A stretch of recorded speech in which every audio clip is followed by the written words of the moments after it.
to this year's Halloween episode of Call of Cthulhu, with Halloween actually being just tomorrow. We thought we'd do Call of Cthulhu like we did last year. This year, everybody ended up busy at the last minute, though. And so, tonight, it's just going to be Robin and I. Um, my name's Mike. I'm your storied or lore keeper for the night. As anybody knows who's watched the channel at all, I run most things on this channel. So, and I will turn it over to Robin, and she can tell you all about her character and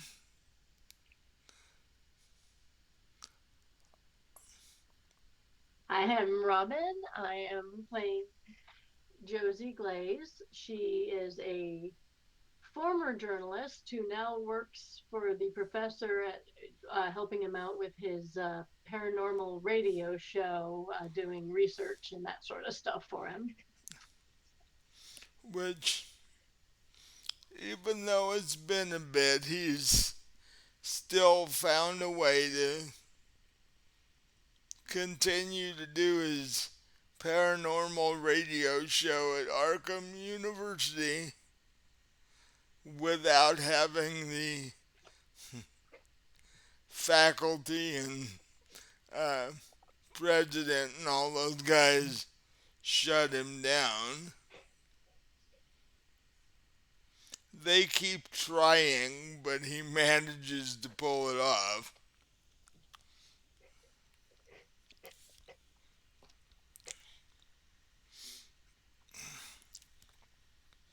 And as we open our story tonight, it is about what time on regular radio show nights, what time do you normally get into the university? Around 7:30. Okay. So it is now 7:30 roughly on the day before the night before Halloween. Now, because he told you last week before last week's show that he was going on vacation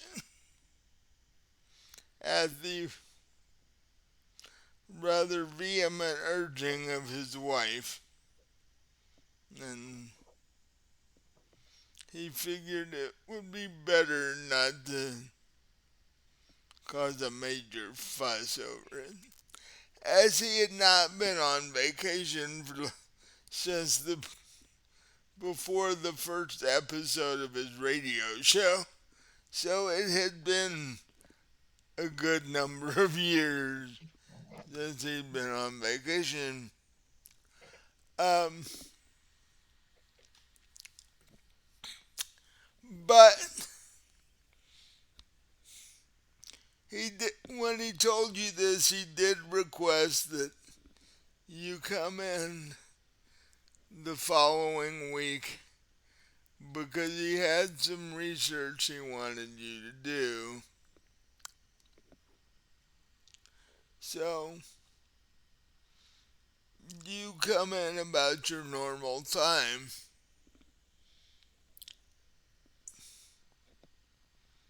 and you walk into his office slash studio, knowing he wasn't going to be there. So there shouldn't be anybody there because it's in the basement of the university where it's always been.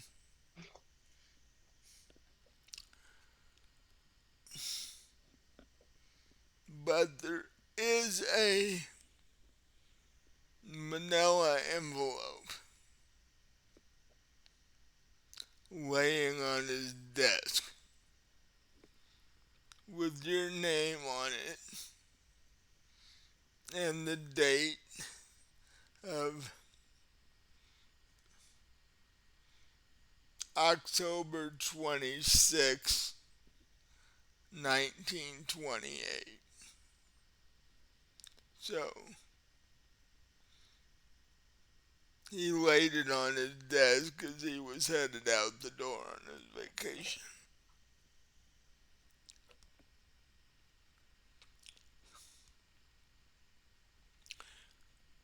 So I take it you walk over to the desk and Yeah, I'm gonna go sit down at his desk and open the envelope and see what he left for me to do. so when you sit down at his desk,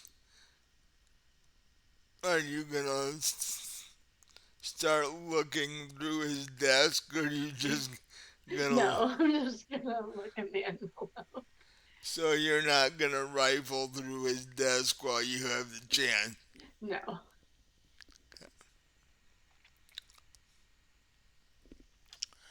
Um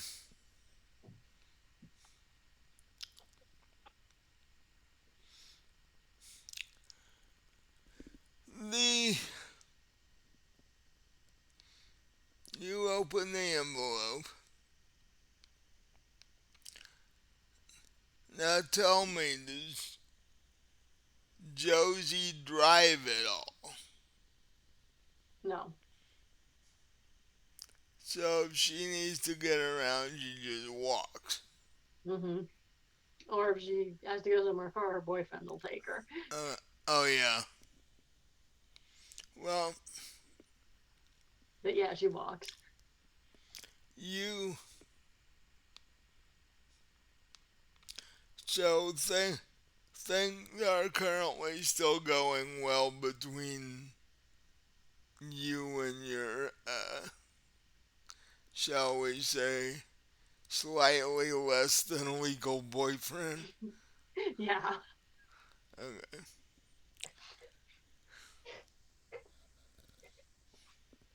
Because for a minute there it looked like, yeah, your boyfriend and Eddie were on a collision course from the Yeah, well, Eddie doesn't mind having his palms greased, though. So. This is true. And currently Eddie is having his own issues. So, Right, and so far the cops haven't raided Mac's speakeasy yet, so. he's made it all the way to 1928. That's pretty good. Um, so, take pulling the contents of the envelope out, laying it on the desk. There's a map.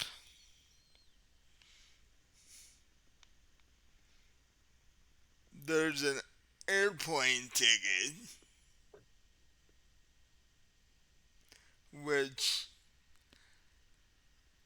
flying on airlines in 1928 is risky to say the least. And then there's an actual one-page letter and a newspaper clipping.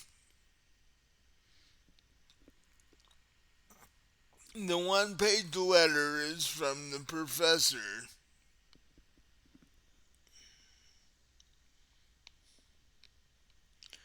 So I hope this letter finds you well, Josie.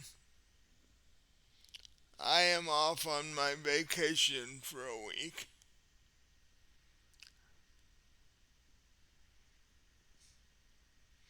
Although my wife picked the worst time to insist on a vacation,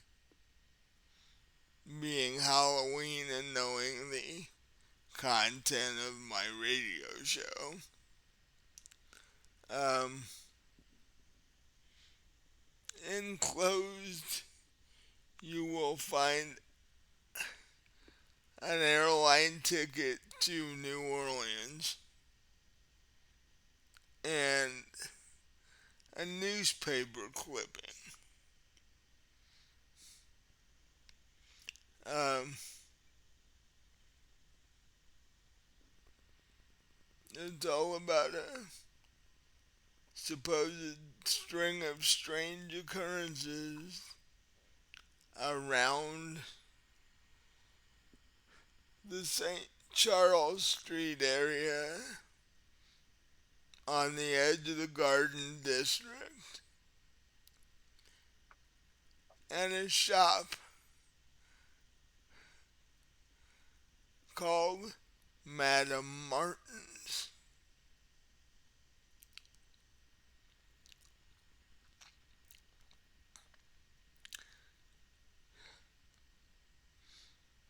You can read more details in the newspaper clipping,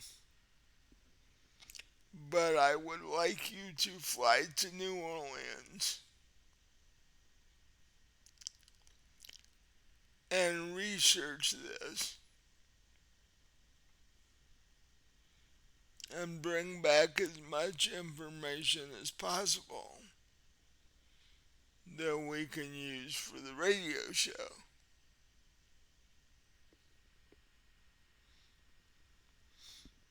You will also find,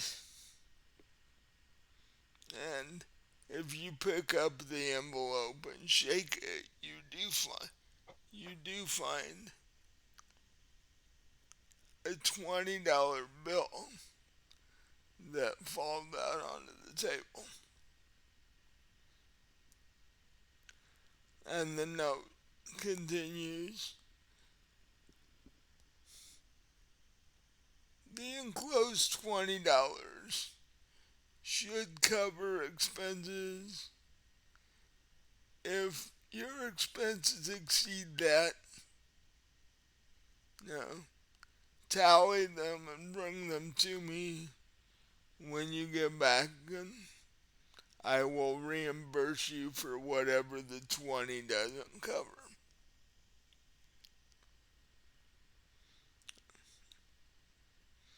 Uh, Please be careful and return safely, and I will see you in a week. Um, Letter signed, um, respectively, res-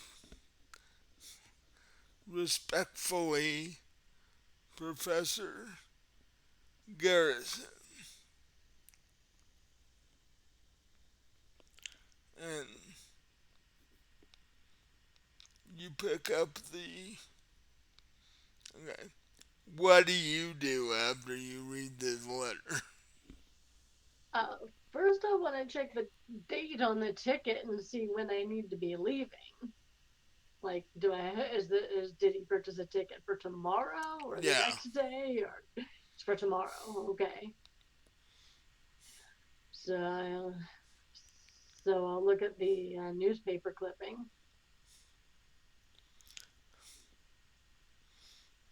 Apparently, there's been an uptick in violent crime in the on St. Charles Avenue in the neighborhood of Madame Martin's uh, shop. shall we call it. Um, 4 people have been injured, and rumors are starting to swirl about a cursed object that is in the shop, and people are starting to connect the object to the uptick in violence. Does it mention what this object is supposed to be? Um,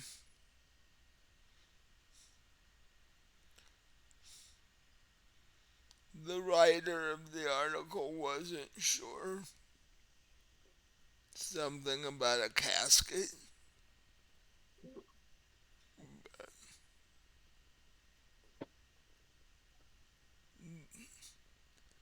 That's about all the information that the newspaper article has, other than the fact that it states that this started 4 days ago.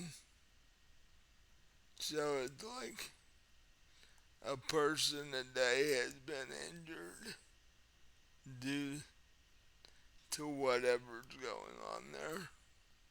Any fatalities or just the 4 injuries? Uh,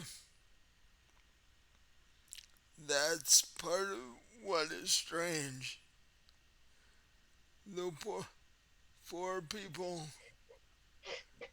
were taken to the hospital and treated and have since disappeared.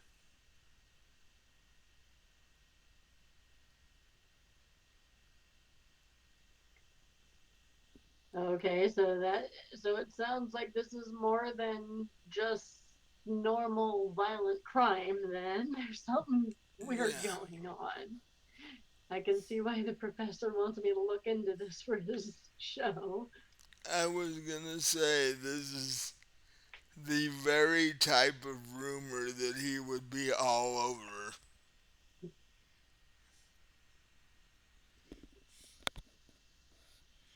So you look down at your ticket and your flight leaves at 7. Well, no.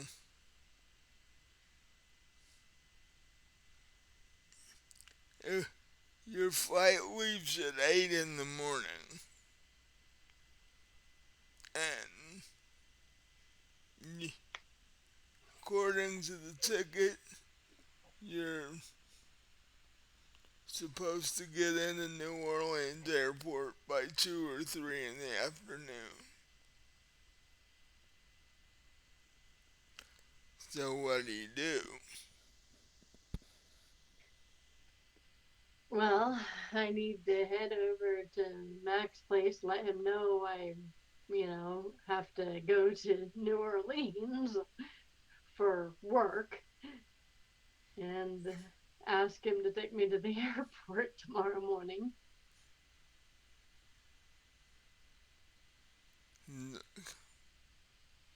Is this one of the professor's uh, strange research assignments?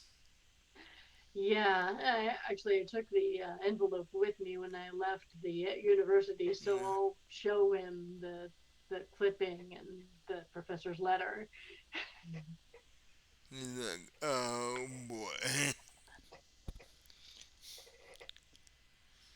I think the professor was drinking. The problem was,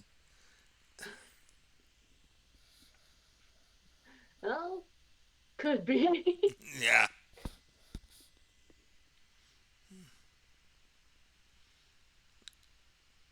you gotta be up at the airport early.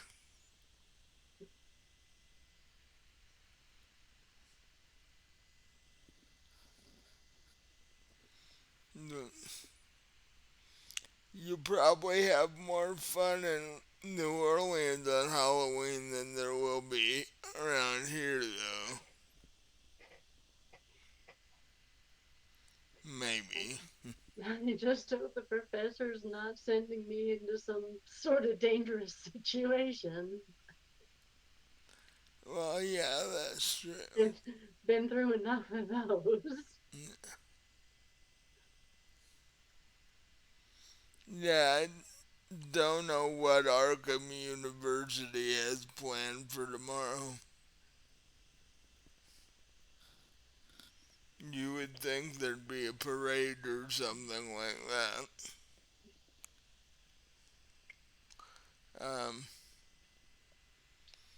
But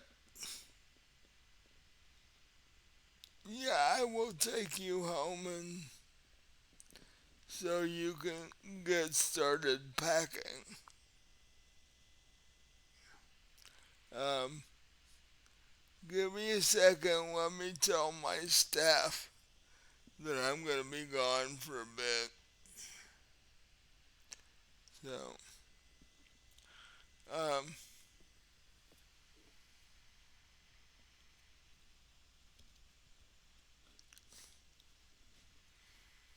so he leaves you standing there, heads over to talk to the bartender and uh, any of his other staff that happens to be there, and tells them he's gonna be gone for a little bit because he's taking you back to your apartment. And they all nod and they're like, okay, we'll see you back here in a bit. Um,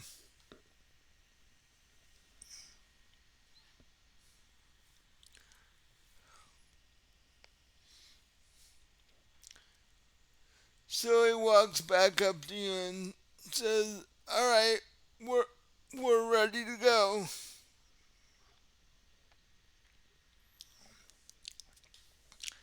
And he escorts you out of the speakeasy into the parking lot where his car is. What kind of car does does Max drive? That's not something I'd thought about.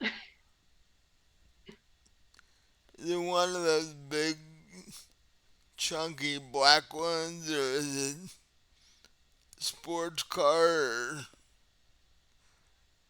a regular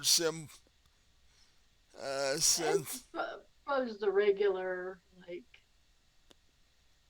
mid-range type of car. Nothing fancy. Doesn't want to arouse suspicion. Right.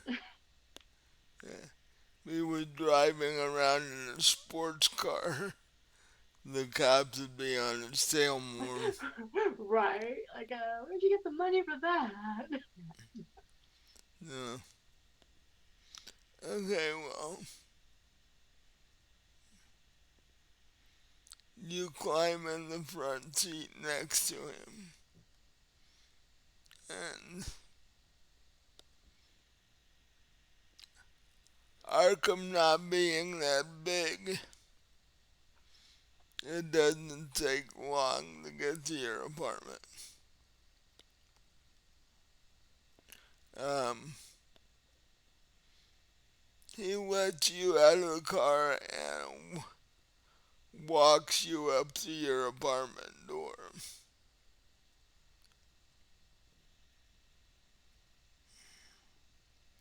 And since it's your apartment, tell me what happens from there.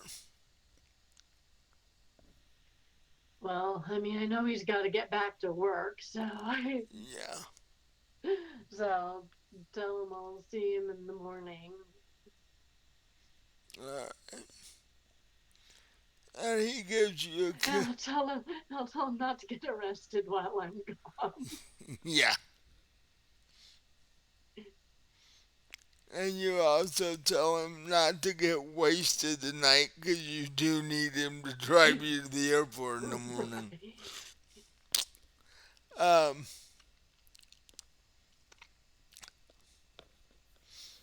he gives you a hug and a kiss on the cheek and says he'll see you early in the morning because your flight leaves at 8. So, um, and he walks back out of the building where your apartment is and heads back to the car and heads back over to the speakeasy. So what are you doing? Well, I guess I should start packing. I don't Well, really know how long I'm going to be gone, like how long this is all going to take. So, your your ticket's for a week. Um, I'm not sure how long $20 is gonna last, but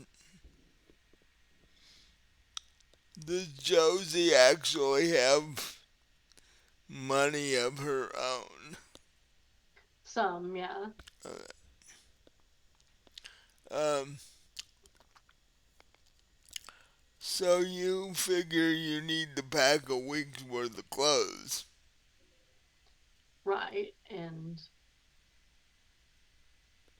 it is October, so probably warm stuff. I mean, I've never been to Louisiana, so I don't know what the weather's going to be like there, but Warmer than where you are here, but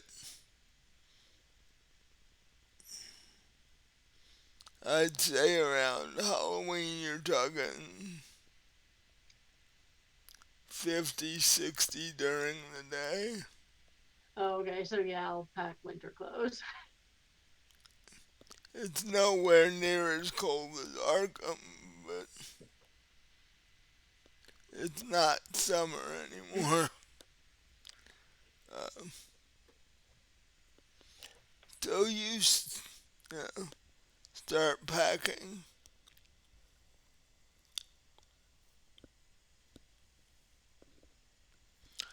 and before long you look up and it's like 10 o'clock already.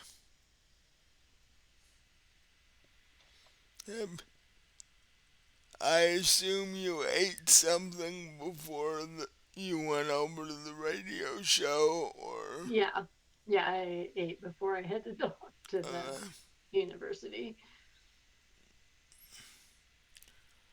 so you probably have to get up around 6 tomorrow. Uh,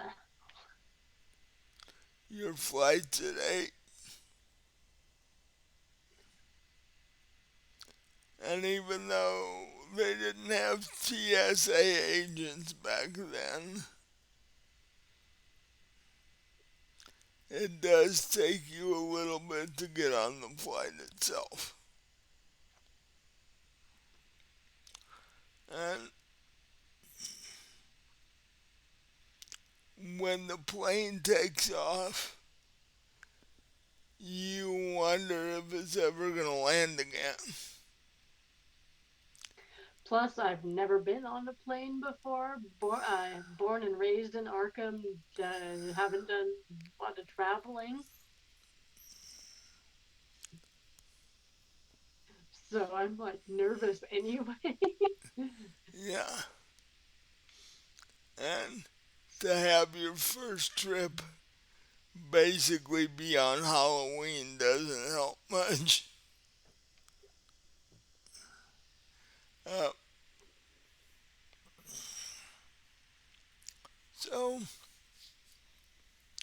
you get your stuff packed, and by then you are exhausted, and you fall down onto your bed and practically pass out.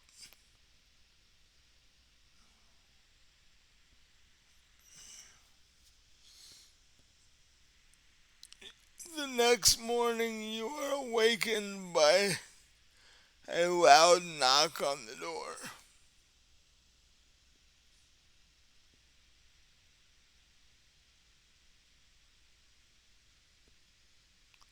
What?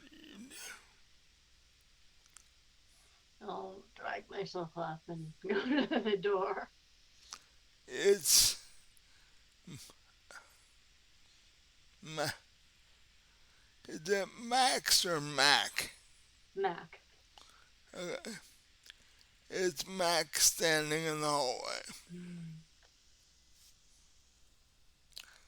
uh, carrying 2 cups of coffee in a small bag.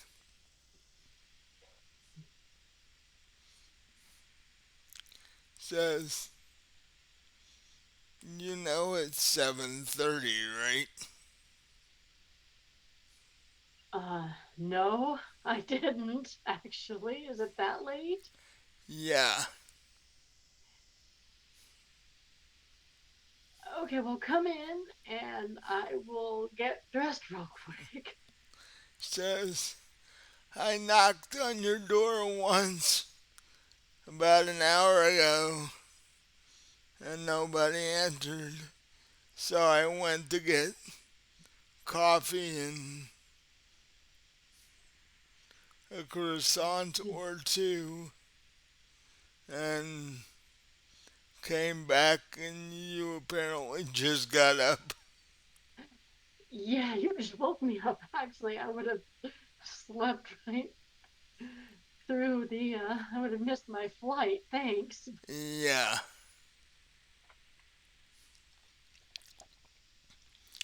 And he sits down in a chair in the kitchen and puts the bag and the 2 cups of coffee on the table and waits for you to go in and get dressed.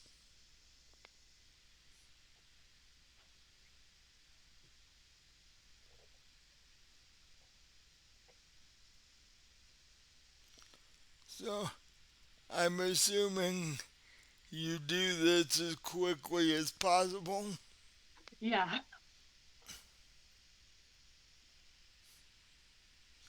considering you got a half an hour to get. to the airport and on the plane. Yeah, Yeah. So, at least I'm already packed. true.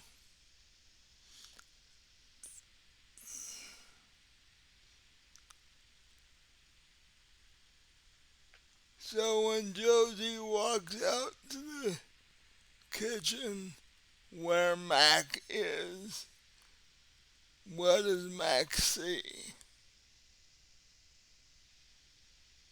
Um, you mean my appearance? Yeah. All right. Well, I'm relatively short, like 5'3", bob cut, auburn hair, hazel eyes. Well, how did you decide to get dressed to go on this little trip? Are you doing a jeans and t-shirt routine, or are you actually, dressed like a journalist? I mean, I'm dressed relatively nicely. I have, a suit skirt and a blouse. Okay.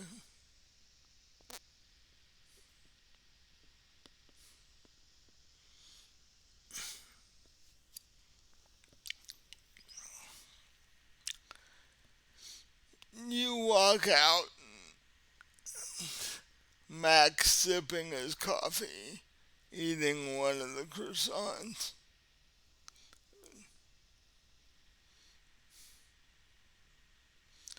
Says, "You look very nice for only having 10 minutes to get dressed. Um, you can have your coffee and croissant in the car. We've got to get going. because we've still got to make it to the airport in 20 minutes. Yeah. So, oh, by the way, hang on tight to the cup of coffee so you don't end up spilling it on your clothes. Okay. So, he carries your coffee and your croissant out to the car for you. You both climb in the car.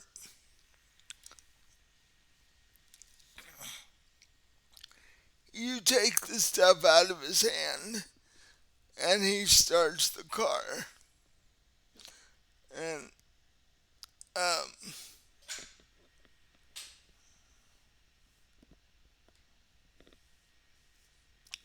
he he is moving. He is driving fairly aggressively to get to the airport in 20 minutes.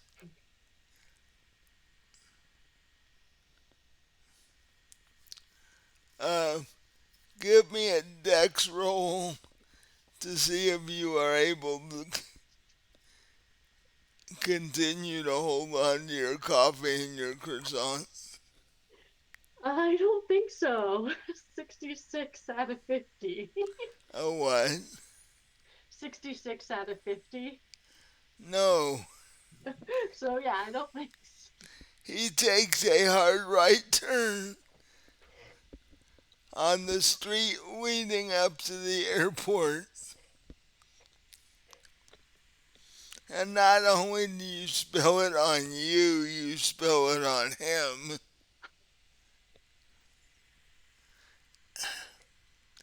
Which makes him swerve, barely avoiding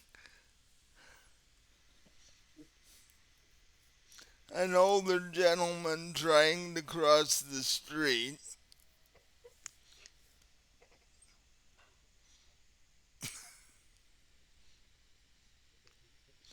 And you guys make it to the airport and pull into a parking place.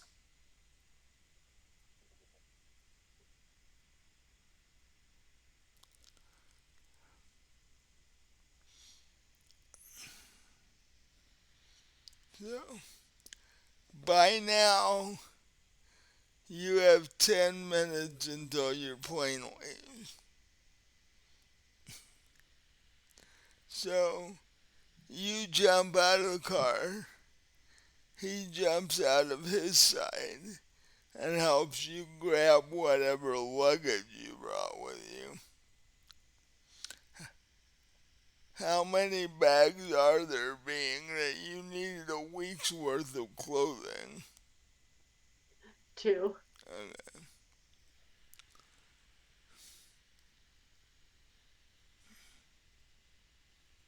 So I put the ticket in my mouth, hold it between my teeth, grab a bag in each hand, and start running for the Yeah. gate.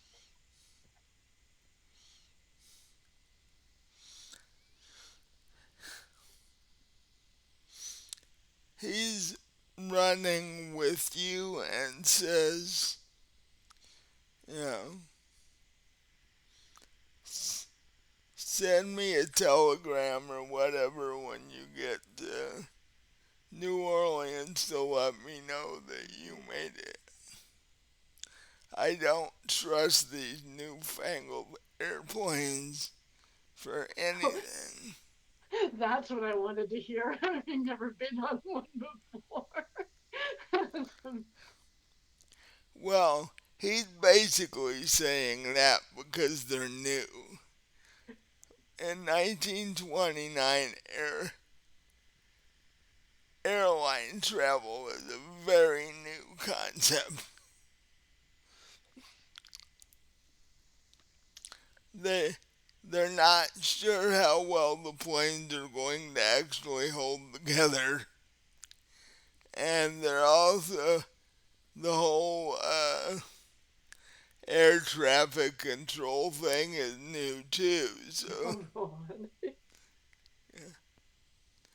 the And I people mean, I hate flying in real life, so the people who are doing the air traffic control took like a 6 week class, and that's about it. So, um,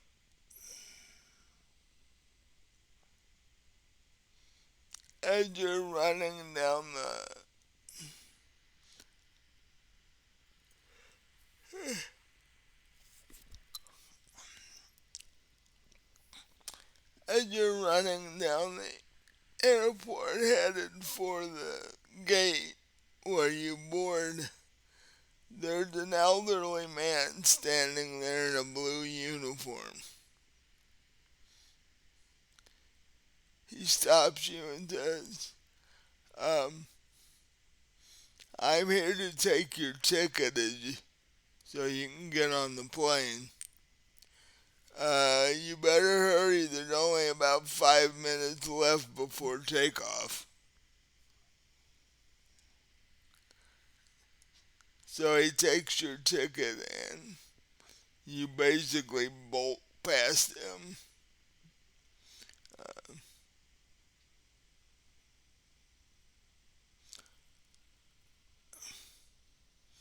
But before you get too far, he's like, hold it, ma'am.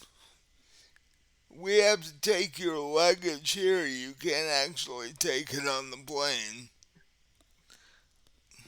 Because they didn't have the concept of the, carry-on bag at that point. So you basically take a couple steps back, drop your luggage, and bolt toward the door. right.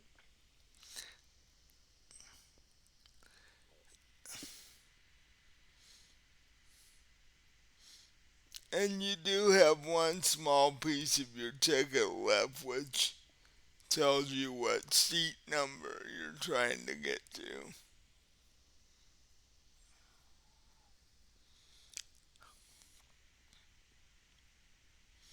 Luckily, you're in a seat that is, uh, you're in a middle seat on a row of three, and there's nobody around you.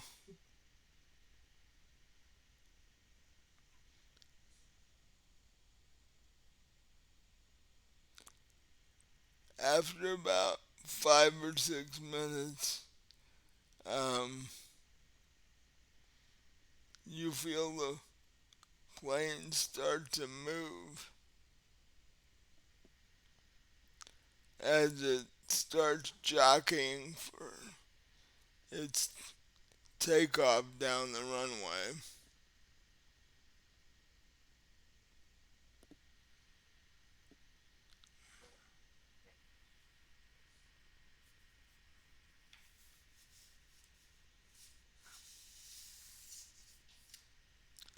Um,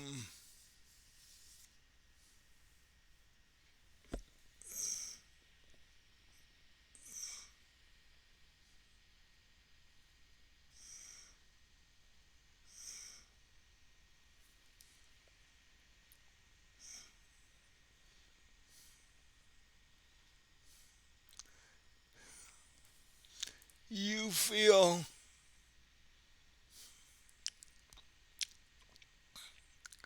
a bit of turbulence before you've even left the ground.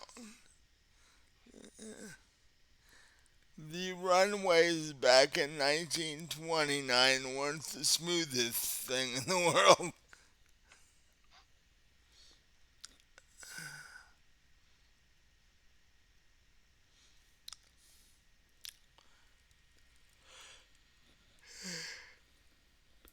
Excuse me. Um,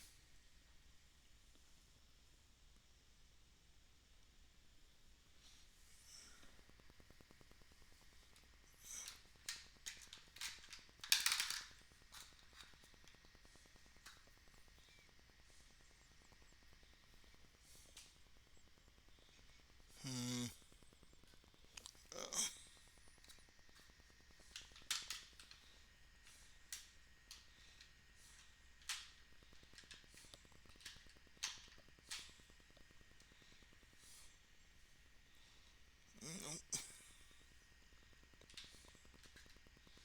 Long dice.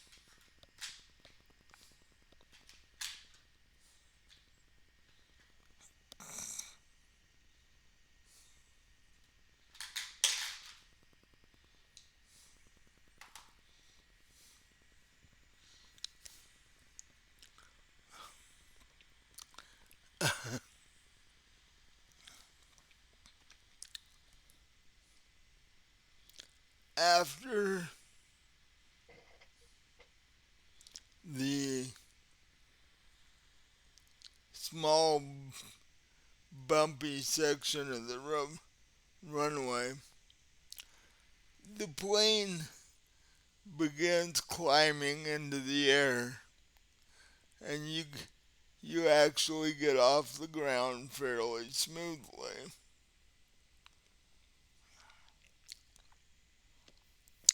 and start climbing above the clouds. You look out the window from your middle seat, and basically what you see is clouds. You don't know how high up you actually are. All you know is that you finally made it off the ground. Um,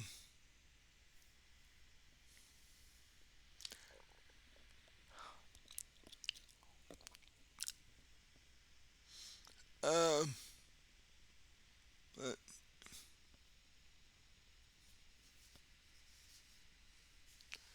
actually, you said you don't like flying. How did Josie feel about flying? Like I said, this is the first time she's ever done it, so she's like Uh, has no idea at this point. so, give me an actual sanity check for Josie.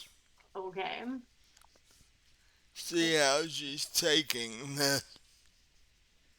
Okay, so that would be a 50 out of 80. She's doing surprisingly well.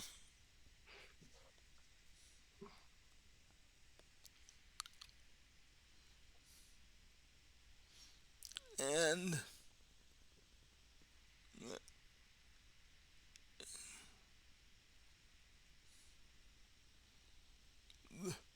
the flight goes fairly smoothly.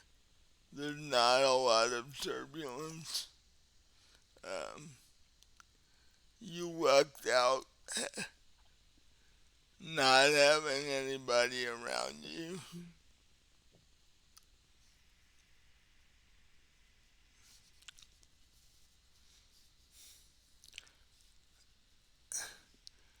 After some time, um, you're not really able to tell how long, but you hear this voice over what has to be an intercom system tell you that we are approaching the runway for the main airport in New Orleans. We will be landing in the next 20 minutes or so. So, um, any trash you may have accumulated, please gather it up and dump it in the trash can by the door.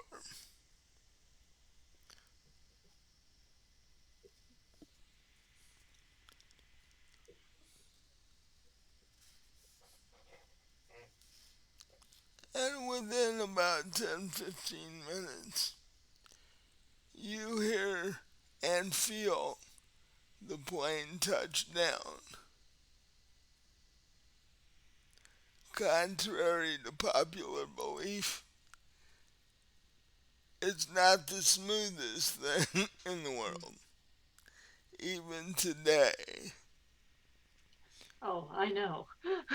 I've had some pretty bad landings in airplanes. Well, I don't think it can actually be a very smooth thing, but yeah. No, but you don't have to bounce down the runway, which I've been in a plane that did. That was not fun. Well, no, that generally means the plane's got a problem. Or the pilot's got an issue. At least it's not the inflatable one off the airplane movie. So, um, but after a few more minutes, um, the intercom comes on again and says, um, the doors are opening and then you can depart in an orderly fashion.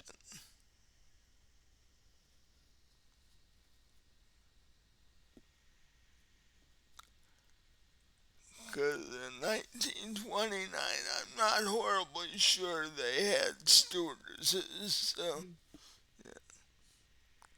so you didn't really have a whole lot of help getting off the airplane.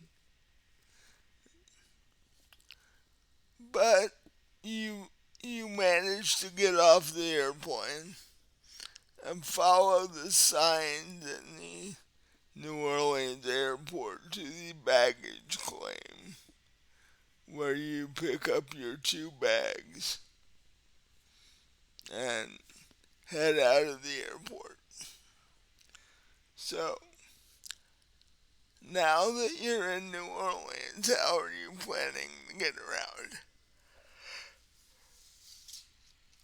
Well, did they have taxis back in 20? Yeah, Okay, so I guess that would be the best way to get around then. The first thing I want to do is, procure myself a hotel room. well, yeah. Um, are you gonna head straight to the Garden District, or do you want to get a hotel in the Garden District itself, or what do you want to do? Um, I think I'll get a hotel near the airport and then head from there to the Garden District. Okay, so that way you're close to the airport when you have to leave. Right.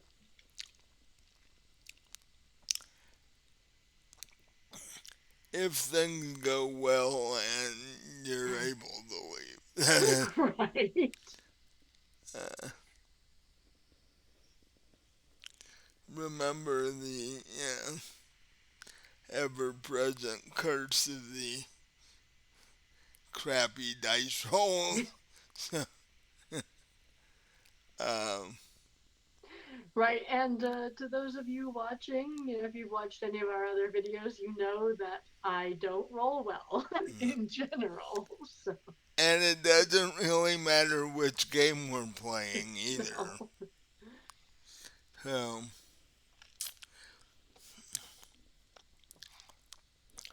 you find a decent enough hotel out not far from the airport. It's actually within a walking distance. The only problem with this hotel is that the incredible amount of noise when the airplanes fly close to it. But other than that, it's a nice hotel. Um, is even nice enough to have a downstairs dining room where you can get your meals, because this hotel is used to people who travel since it's that close to the airport.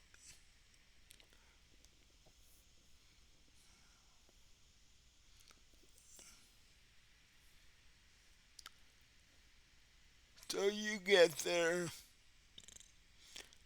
you go to the front desk and ask for a hotel room,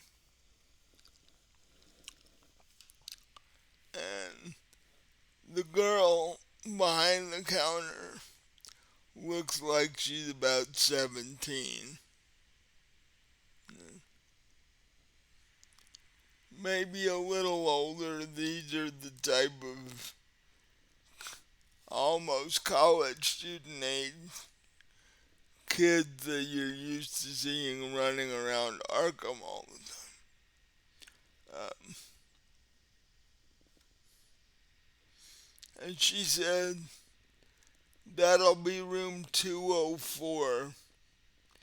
It's upstairs, um, on your right hand side. If you need anything, just call down. You have a phone in your room that goes directly to the front desk. So, if you're in need of anything, just let us know. Okay, I'll ask her if they have the means to send a telegram.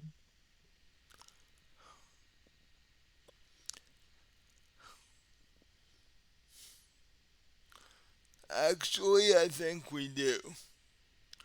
I'll, the next time the bellhop comes through, I'll tell him that he needs to go up to room 204 so he can talk to you about it. Okay, thank you.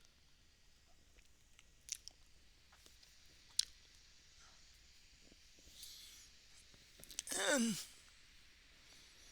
instead of waiting for that bellhop, you start to carry your luggage up to room 204 by yourself.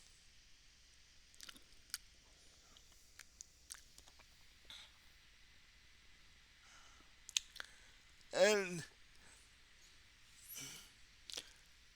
you thinking to yourself, the bellhop must be busy because you beat him up there already.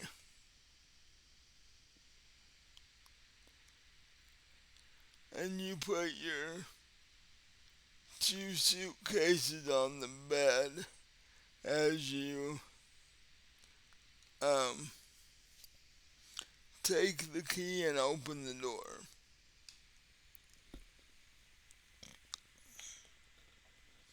Not a bad room.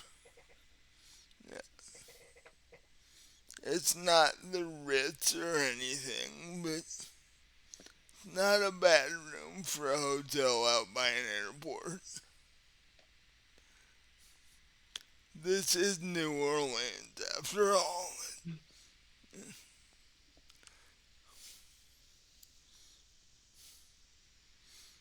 And a few minutes later, you hear a knock on the door.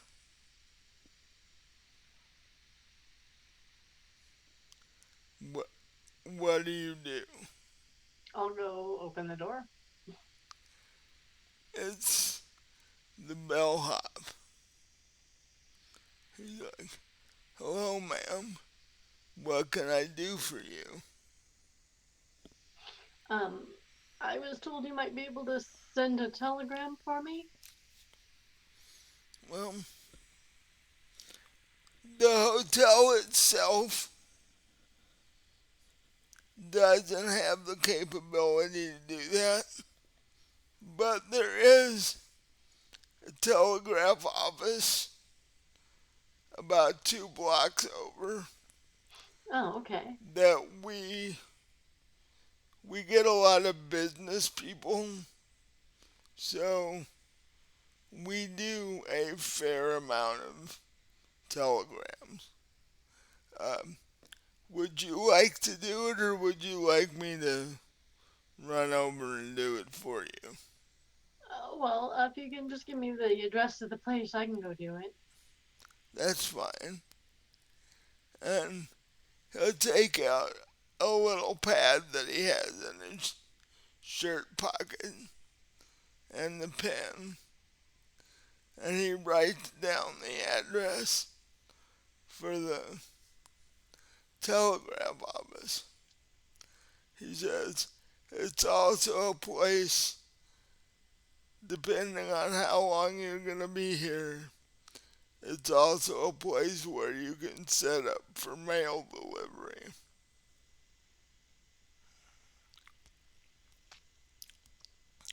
Initially, when he says that, you're thinking, oh, I probably won't need mail delivery. Right, I'm gonna be here for a week. So. And then you start to think about who you're talking about. The professor can send you anything at any time.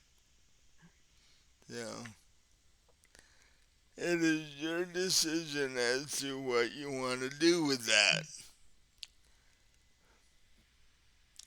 Um,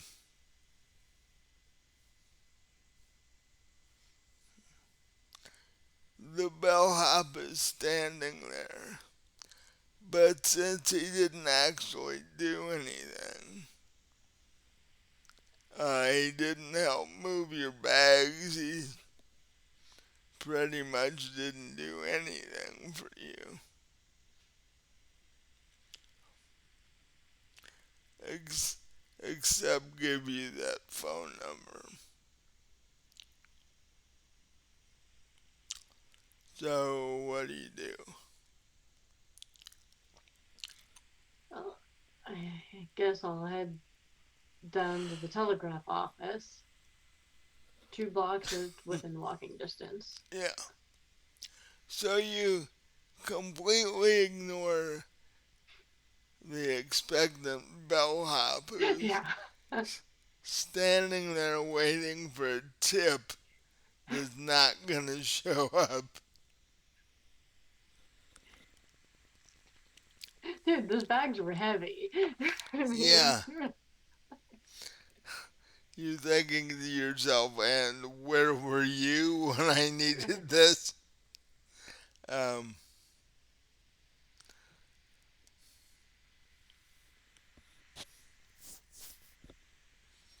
so, given the fact that you just walked past him out of the room,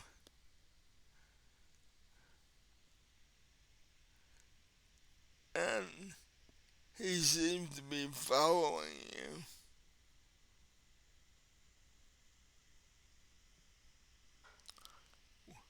um, what do you proceed to do? well, is he like following me, or is he just walking in the same direction? Well, he's headed downstairs. Uh, you do, in fact, hear him.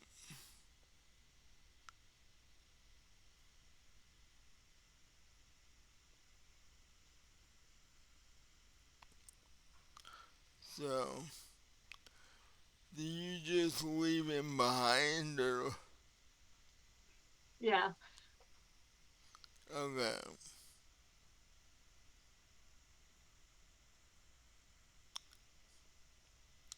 So you just head out the door, Hmm. and the bellhop stops at the front desk, and you hear him mumbling something as you're walking out the door. Can I use listen to see if I can hear what he's saying? Yeah,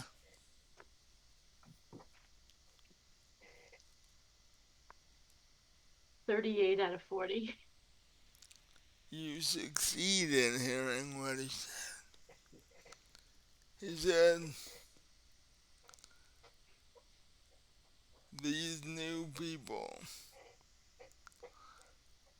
they have no respect for lower level jobs.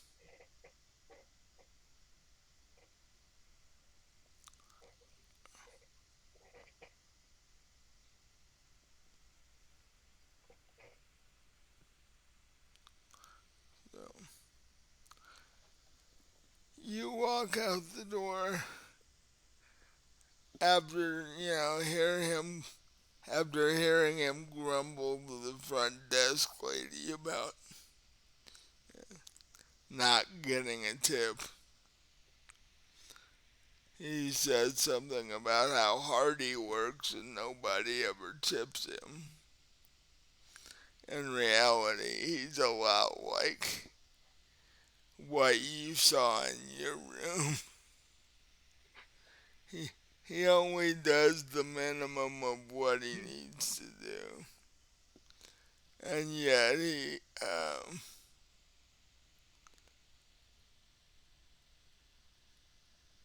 expects everybody around him to give him a tip for a job he's supposed to be doing anyway.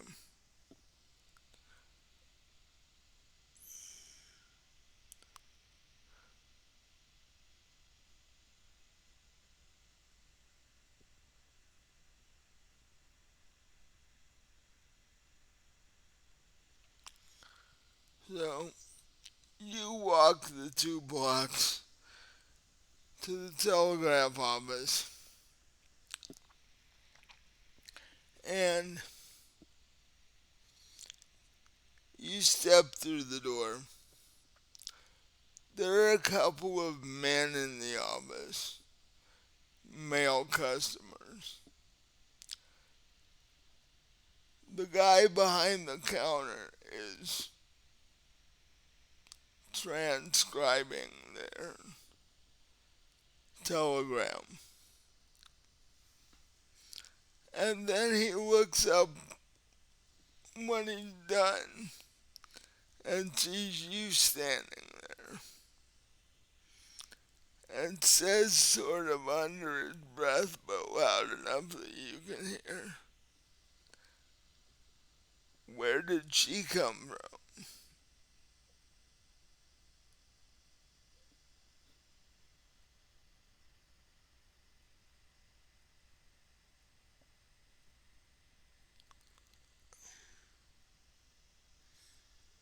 And, and when the guy behind the counter says this, the 2 other customers spin around and look at you because they didn't notice that you'd come in either.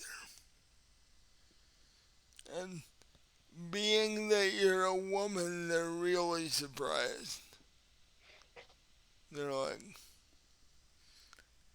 I didn't know women bothered themselves with such things.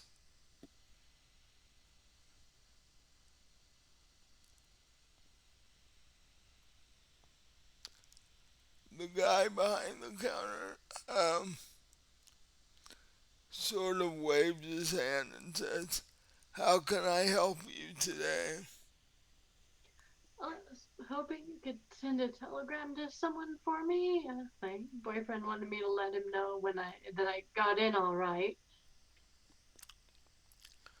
Okay. Yeah, as long as you have the address, I can send a telegram for you.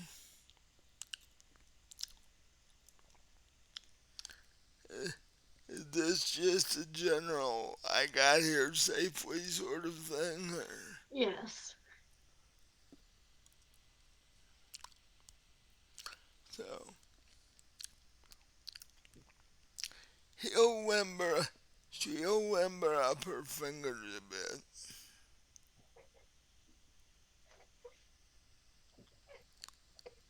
And he says, I'll be back in a minute.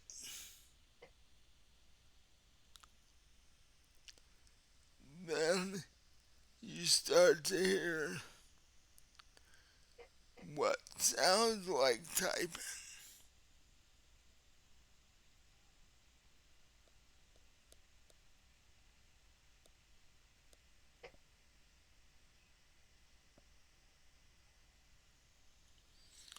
Um,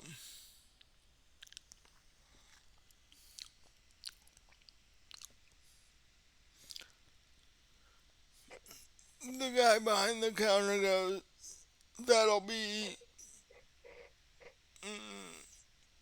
and that'll be 10 cents."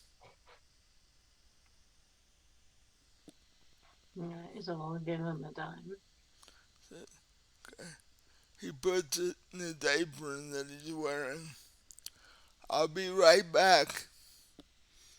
And he goes into a little room behind the counter. Uh, yeah. And you hear what sounds like typing, but it isn't, where he's sending the code for the.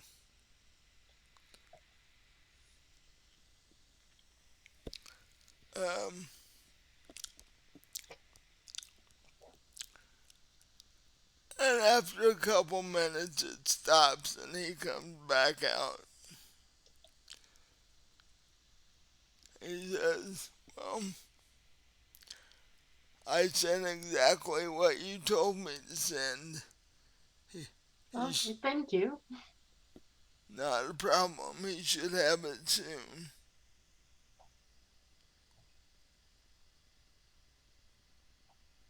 All right, thanks. And you walk out. The two other customers are still staring at you as you walk out. And you can hear one say, "Well, that's different." And he said it loud enough that he obviously wasn't trying to hide it.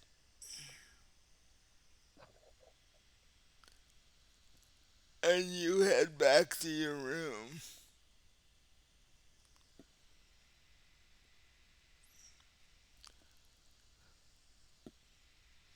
Um,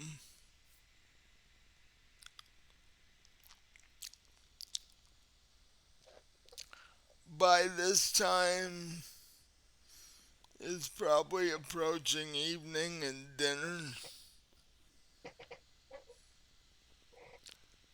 Um, what do you want to do?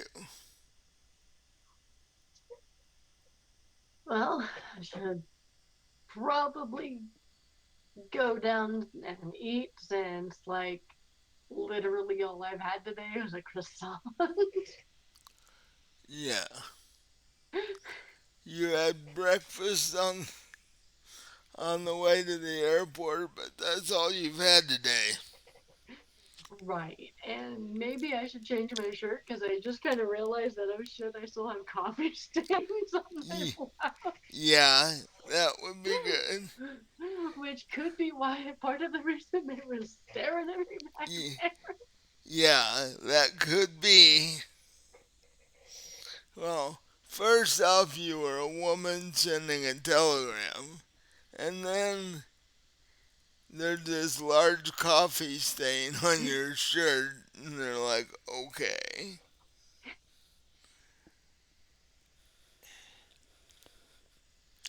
But none of them said anything about the coffee stain if they noticed at all.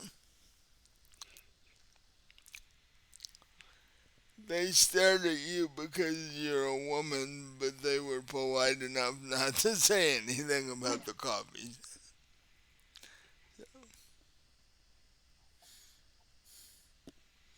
So are you gonna unpack, or are you just gonna dig around and find a new shirt? I guess I'll take the time to unpack. So you do that, and by the time you're done, it's you look out the window and it's definitely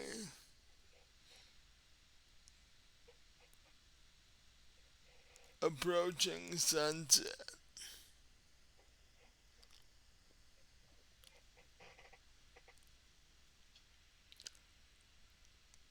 So are you gonna head out and find something to eat, or are you gonna see if they have food in the hotel, or Well, you said there was a dining room downstairs. yeah, Uh, there is a large dining room downstairs. I'll just go down there.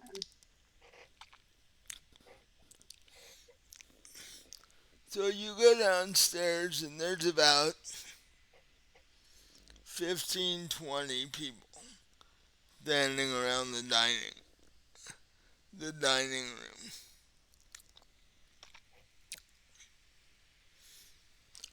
Some of them are chatting, some of them are just standing there. Some of them have started the evening drink routine. What do you want to do?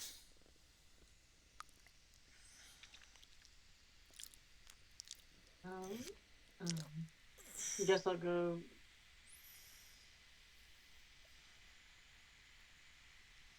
Like, are they waiting to be let in, or are there No, people sitting and eating?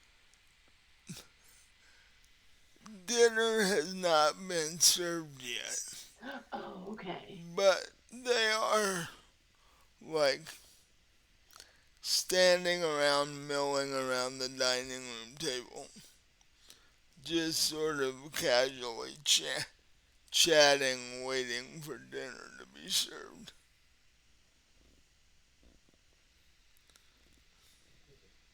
Okay. Um,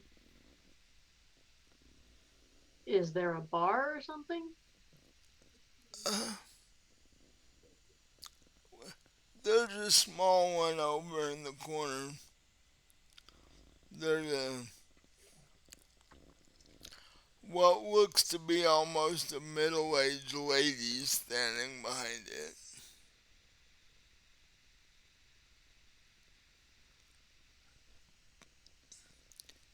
Are you gonna go over and order a drink, or Yeah, I guess I'll do that while I'm waiting for dinner to be served.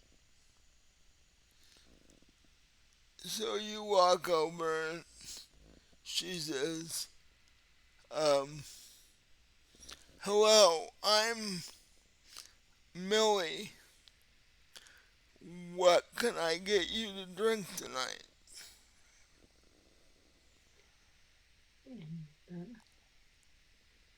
So is this still during Prohibition, or is that over by? Not over yet. This is 1929.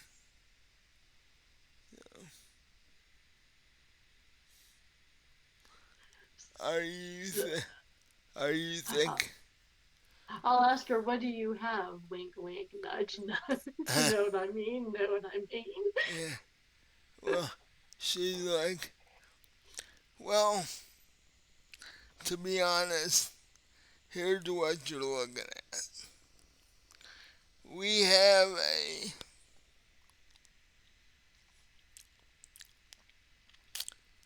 imported whiskey from Europe. All the good whiskeys from Europe anyway. We have a gin that the hotel makes itself. Um, we're attempting to get a beer order from Bavaria, but uh, it hasn't appeared yet. So, so I can give you a whiskey, or I can give you any drink that has gin in it, because like I said, the hotel makes it itself. Okay, I'll have a gin and tonic then. So she gives you, instead of a regular, like, short round glass, like a highball glass, she gives you a 16-ounce, one of these, taller glasses with a little bit of lemon on the edge and what looks like a paper straw. Says we have to disguise these things in case the revenuers show up. Of course, I know how that works. So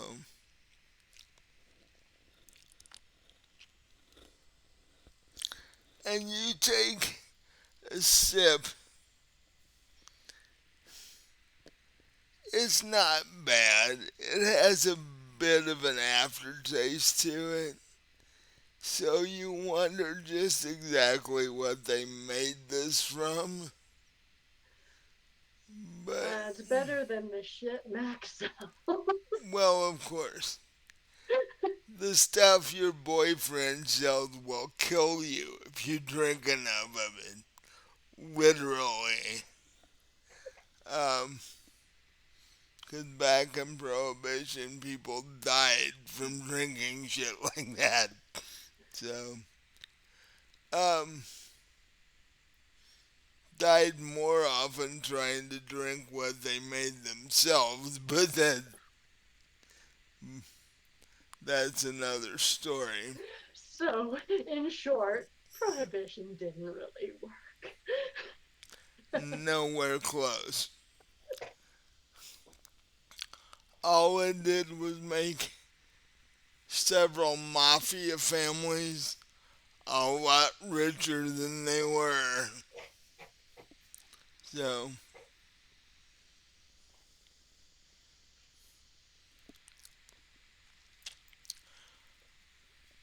so you're sipping this drink, and after a few minutes, um, this fairly well put together middle aged man walks out, says, "Dinner will be served if you would please seat yourself at the dining room table. Dinner will commence in about 5 minutes."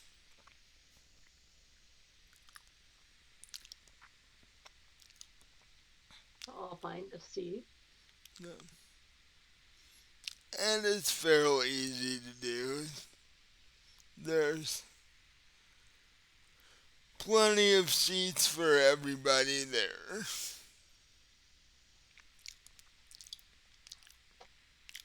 Because the hotels in New Orleans in 1929 only served white people. So, while they, of course, had the reasons for that, it also cut down on business. So, the hotels were never full. Um, so people get seated easily, and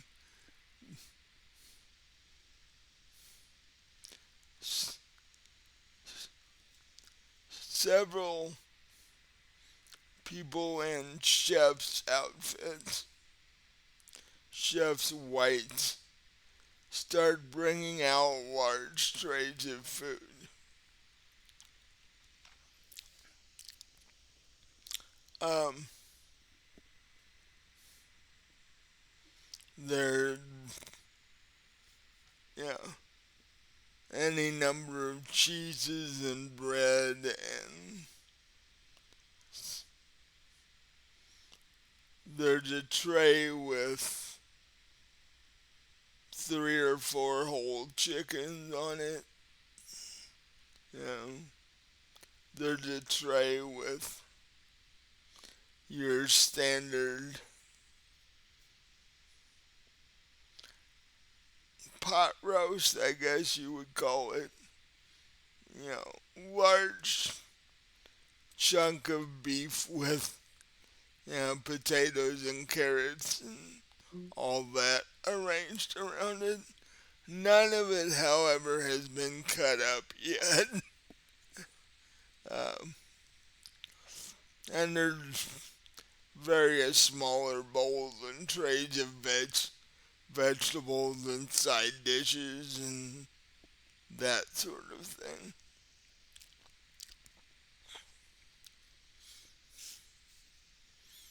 And after it's all been laid out, they they pull knives out of their aprons and start cutting up the beef and the chickens and, you know, the potatoes and what have you. For those who want everything in smaller pieces. Right.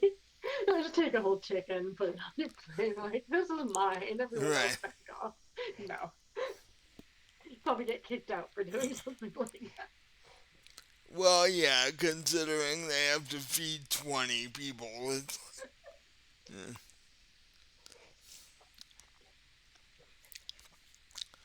So, it takes a bit to do all that. But within a little bit, they've filled everybody's plates. And Millie comes over and asks if anybody wants refills on their drinks to go with dinner. At this point, you've sipped down about a quarter of your gin and tonic. Um, so, do you think you need another one, or is that Not enough? yet. Or is that enough aftertaste for one drink? I'll probably grab another one after dinner, Uh, but at this point, I'm. so, along with the roast beef and the chicken, they have, you know, like I said, various vegetables, whatever you can get in October in New Orleans. Um, they have gazpacho soup, which basically runny mashed potatoes. Basically, if you think of it that way, it's cold potato soup, which is literally really runny mashed potatoes that have been put in the fridge. Uh, so, and there's bread and cheese, and there's a cheesecake for dessert, which actually looks surprisingly good for a cheesecake. It's chocolate chip cheesecake. Oh, that sounds good. Um, well, this is a 3-star hotel. It's, yeah, like I said, it's not the Ritz, but it's quite doable. Um,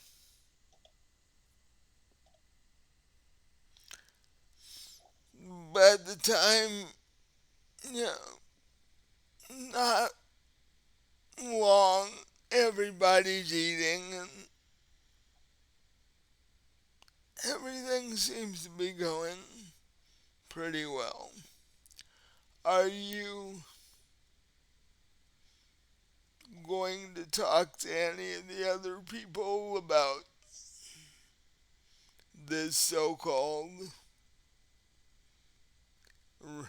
rash of violent crime over on St. Charles? Oh, well, of course, spent years as a journalist, so I'm gonna see what I can find out. So, I mean, it's late enough that I'm not really gonna go out and do any investigating until tomorrow, but yeah. So, are you doing this during dinner, or are you gonna wait till people are done eating and just sort of having dessert or coffee or whatever? yeah, I'll wait. Okay. So, the food is really good. The kitchen staff here are quite good at what they do. Um,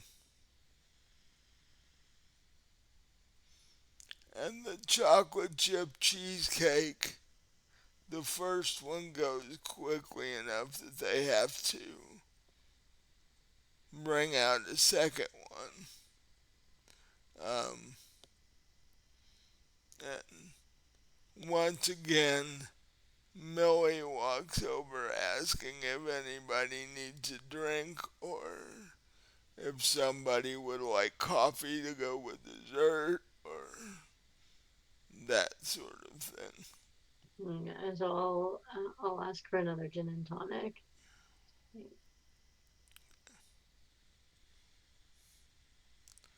So everybody sort of settles down with their slice of cheesecake and whatever drink they happen to be drinking at the moment.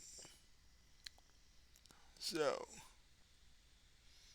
is now where you're going when you're going to strike up conversations or Yeah, with uh, whoever's sitting next to me, I'll mention that I'm here sort of in an official capacity because my boss found out about this, whatever's been going on in the garden district and wanted me to look into it. And, does I have any idea what this is all about? um let me decide who's sitting next to you here. Um the lady sitting next to you,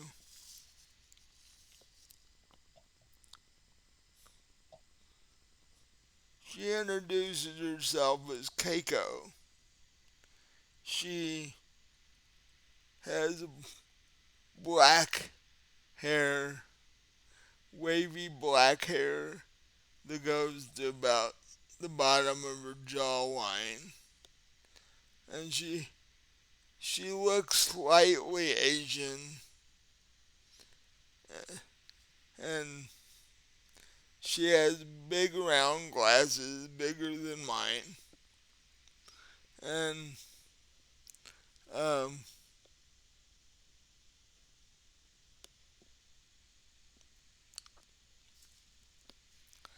she goes, "Yeah, I saw the newspaper article the other day.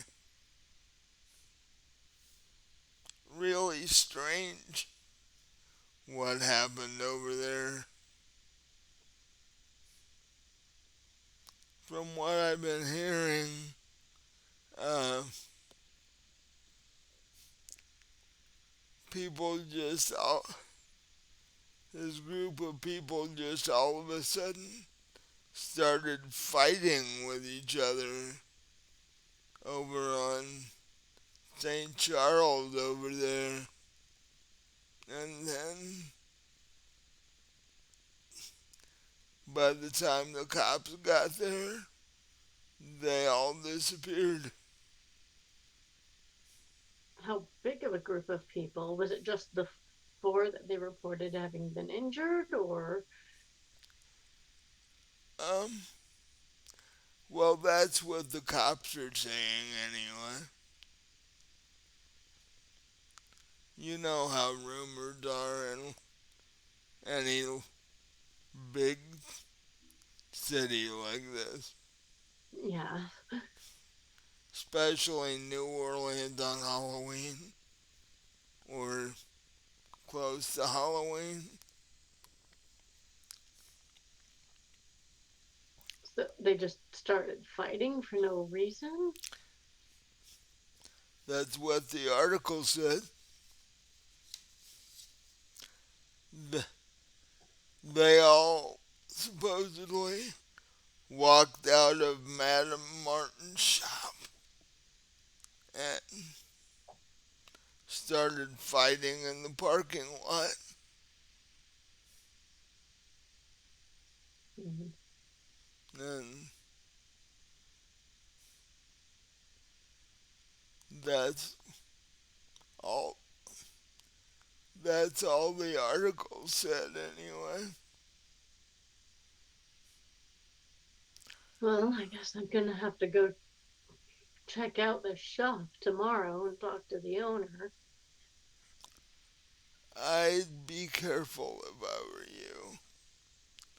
She has a reputation of being somewhat strange. Well, I'm no stranger to strange.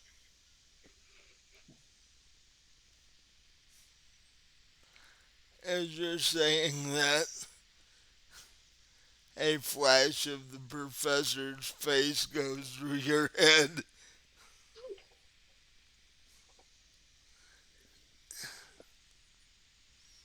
She says, well, good luck, and if you find out anything interesting, please come back and let us at the hotel know what you found. Well, I'll be staying here for a week, so chances are I'll see you again. Probably at dinner, if nothing else.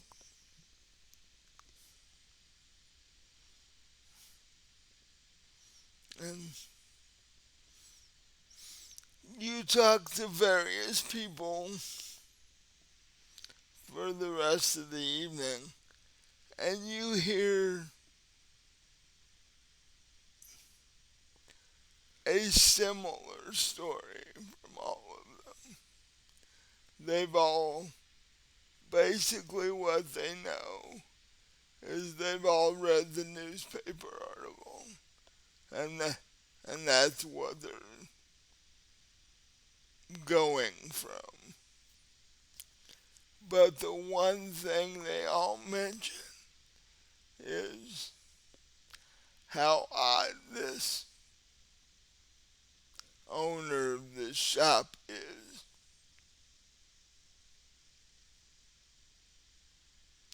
To a to a one, they're all like, "Be careful, this woman is strange." Well, since no one's given me any more information than that, I'm gonna ask strange how. I mean, like specifically, what is it that's strange about her? And um,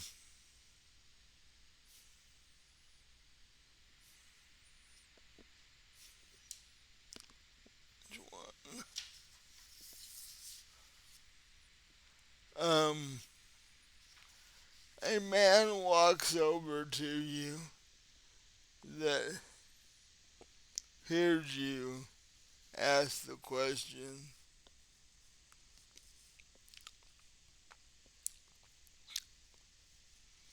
and he is a gaunt fellow with glasses, sort of brownish hair, maybe approaching 50 or so.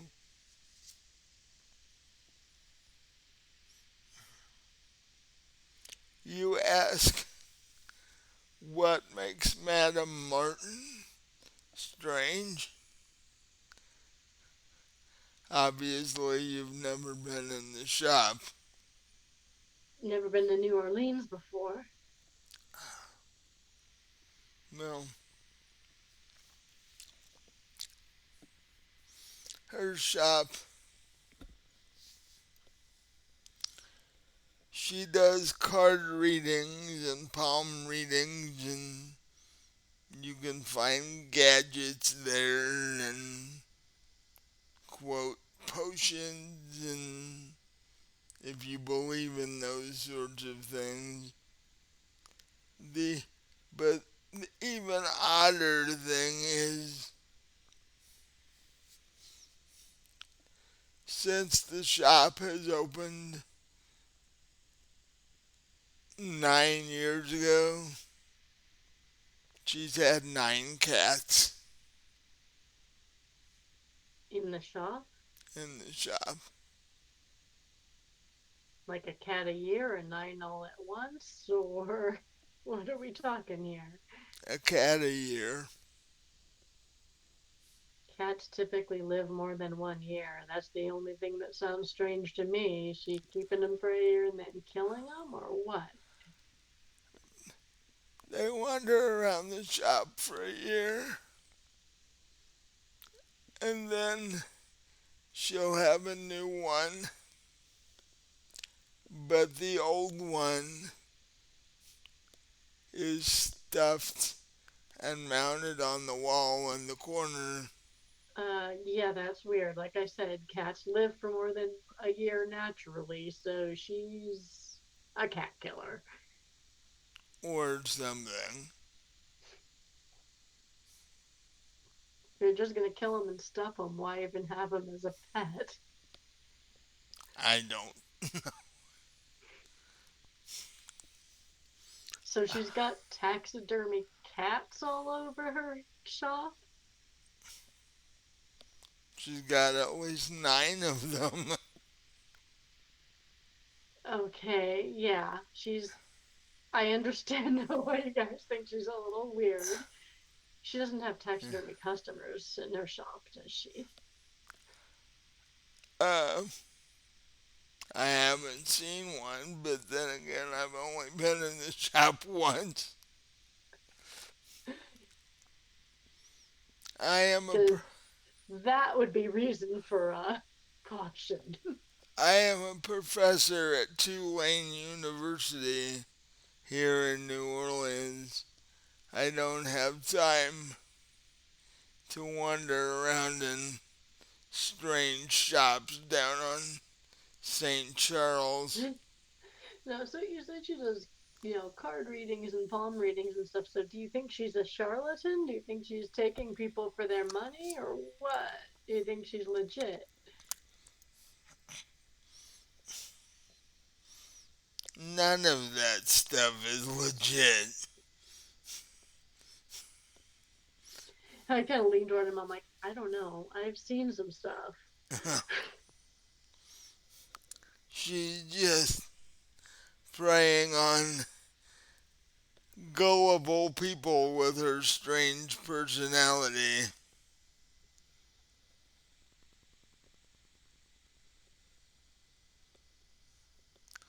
But I would be careful lest you end up like one of her cats. Yeah, I don't. That's why I asked if she had taxidermy customers. Who knows what's in the back room? I'll be careful. And I'm wondering what the hell the professor sent me into at this point. And I'm thinking maybe he should have come himself.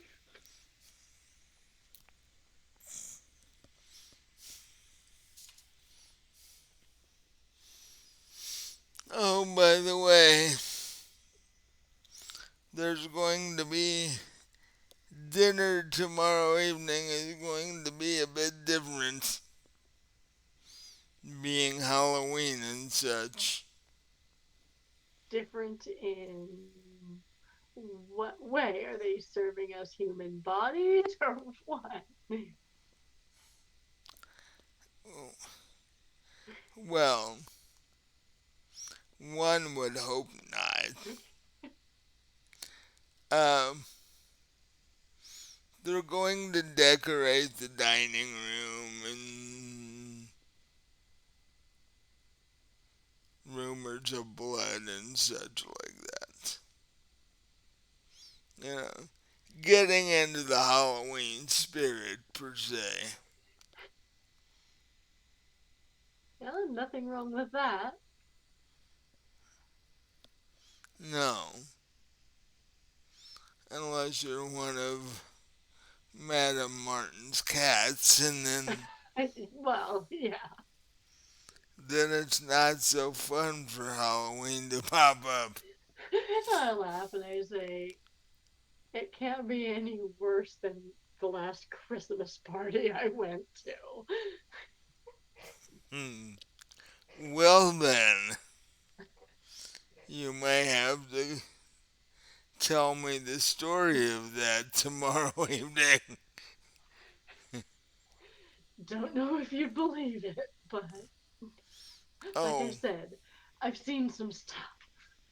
oh, the whole thing with Eddie and Gertrude and the aftermath of the Christmas party showed up in the paper like every day for a week afterward.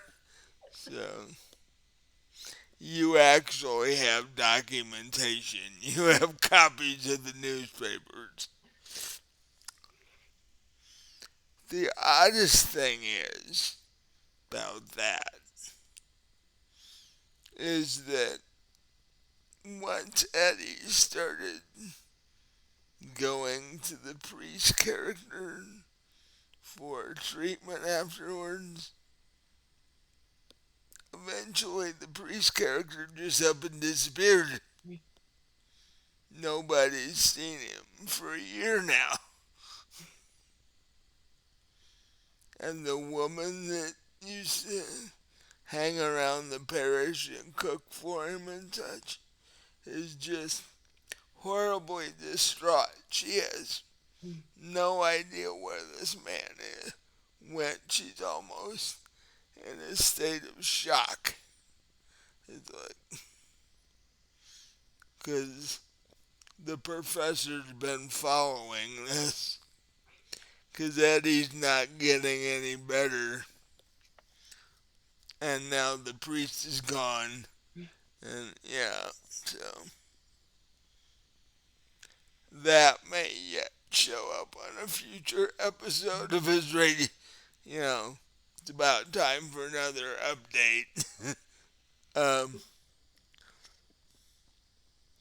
so,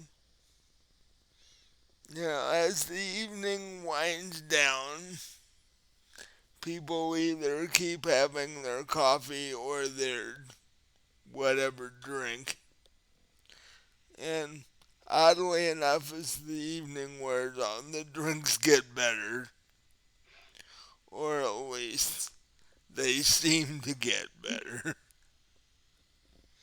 Or maybe it's that you don't care as much. you know. Uh, but by the time you've finished your second one, you're like just woozy enough that it's probably time to crash for the night. You say good night to the people you were talking to. You say, stop and say good night to Millie, and you head up to room 204.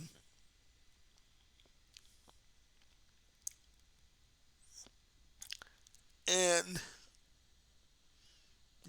basically get undressed and crawl under the bedspread and and without much effort you are asleep. 'Cause it's been a long day. You took your first flight.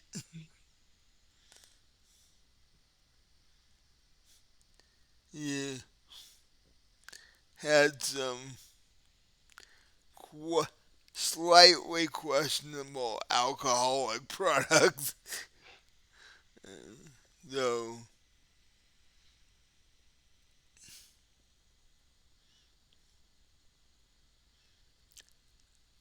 and the morning comes all too quickly with the sunshine coming through half closed curtains.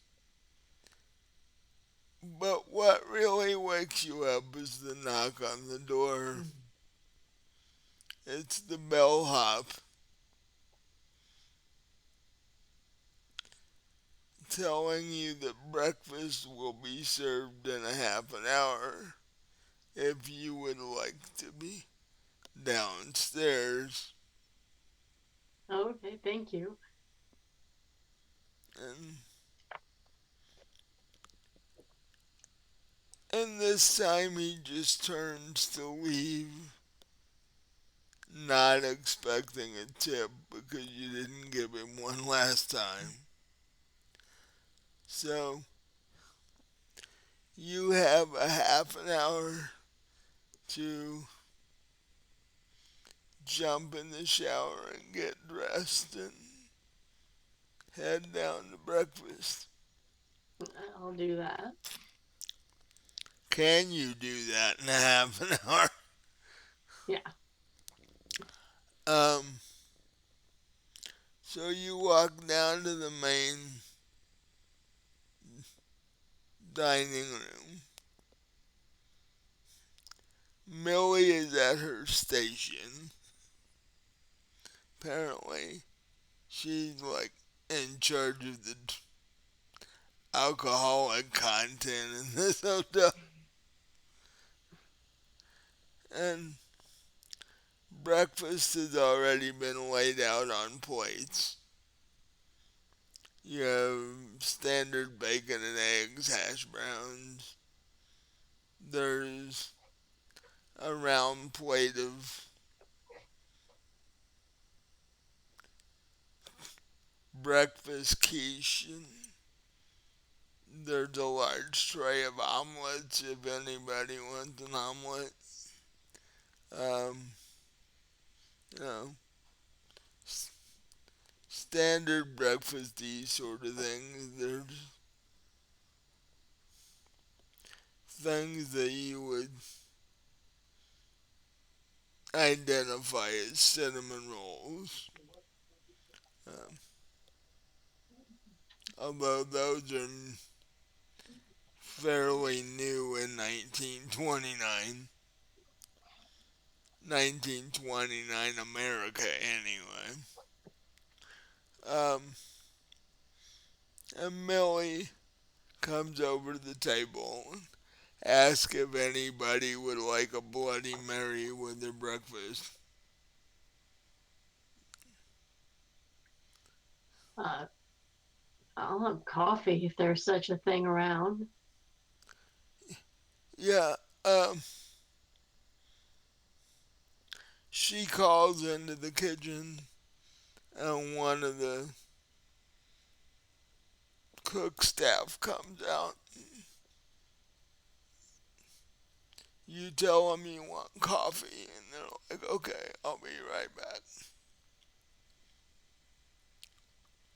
And you can hear them in the kitchen going, don't know why you didn't bring out coffee to begin with. Um, but in a few minutes, he brings you a mug of coffee. Um,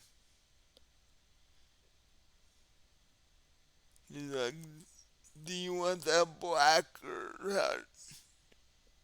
should have asked before.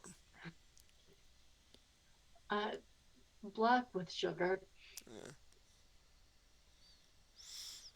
He disappeared in the kitchen, and couple minutes later, he brings out a silver sugar bowl with like sugar cubes in it. Says, I'll let you decide how many cubes of sugar you want. And he brings out, he goes in and brings out a second container of coffee for the rest of the table because they should have brought out coffee in the beginning. Three people, including Keiko, do in fact order a Bloody Mary with breakfast.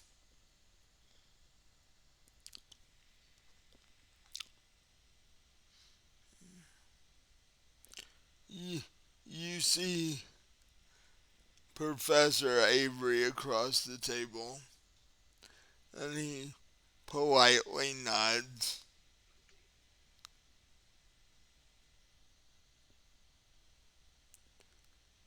And everybody starts eating the breakfast.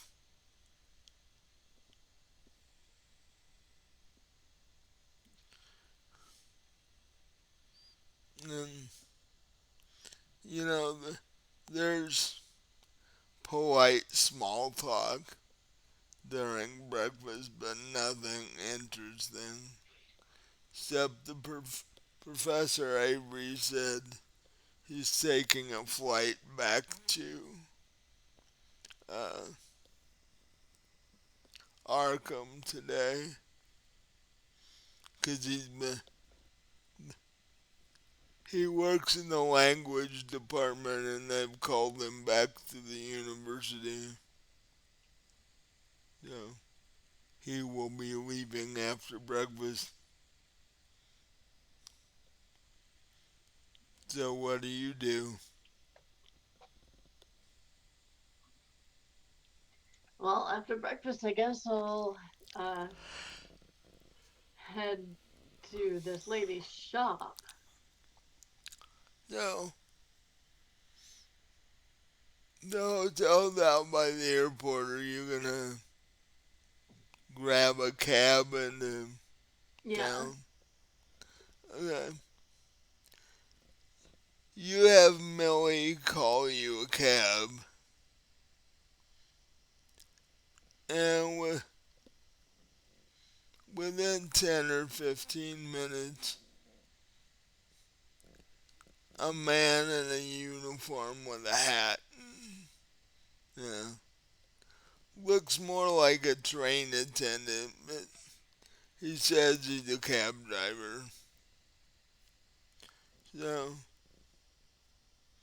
are you gonna leave your bags there? What are In you my room. Yeah. what what are you gonna take with you?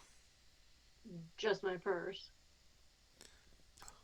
So your purse had your notebook and your gun and all. Right. Well, I Oh, have my notebook and keep that in my pocket. But yeah, I had my guns in my purse. okay. So you give him the address of the shop. Yeah, 3724 South St. Charles Avenue.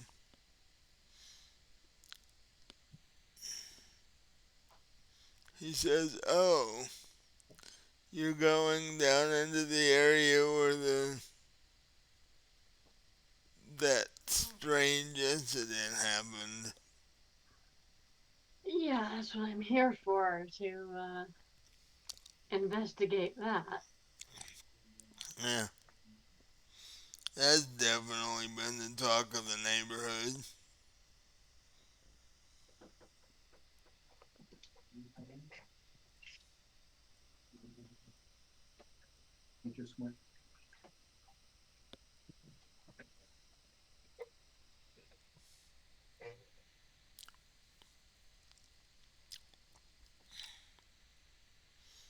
So,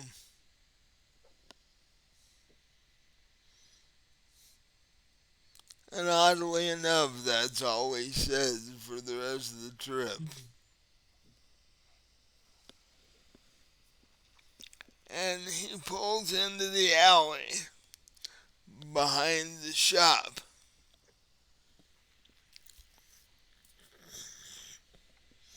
Does that'll be $2, please? I'll give him the $2.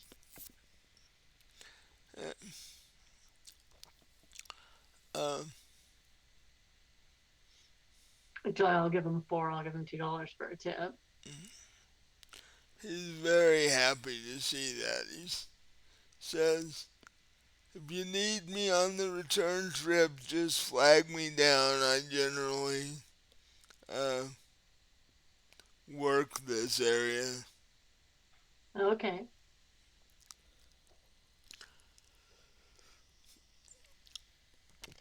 And he pulled away out of the alley. And you walk over to the side door of a reddish brick building. On the door it says, Madam Martin's uh, Magical Oddities.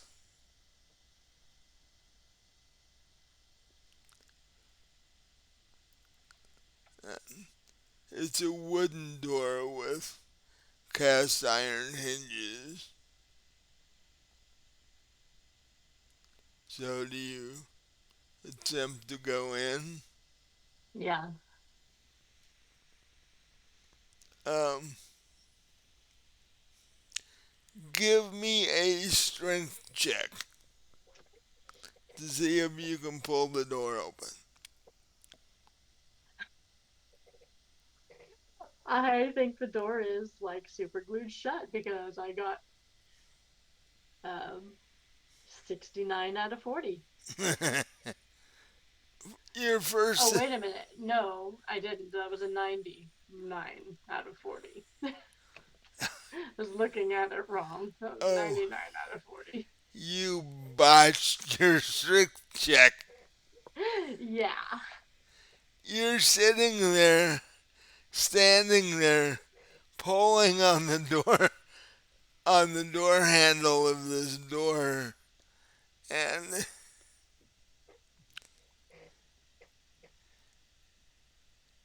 you feel something in your hand give, like Great. you sprained something or whatever. But all of a sudden, you are in intense pain from trying to open this door, So it's locked, obviously. which would be odd because it's within the hours noted on the door.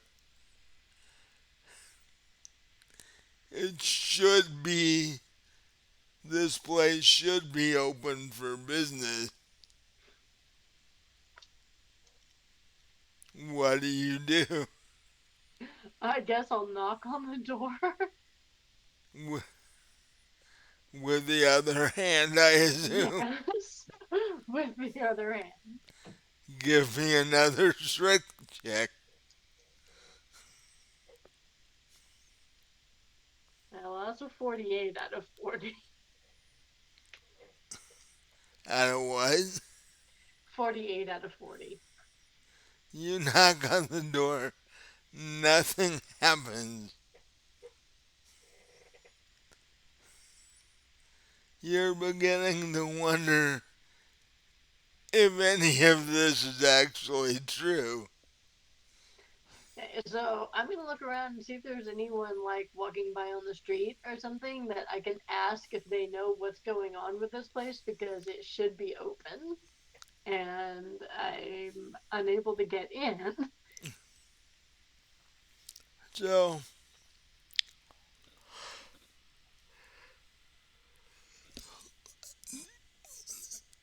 um, you know what? If you have anything in it, give me a natural world roll. I don't have anything in that, but should I roll see if I get under 10%? Yeah,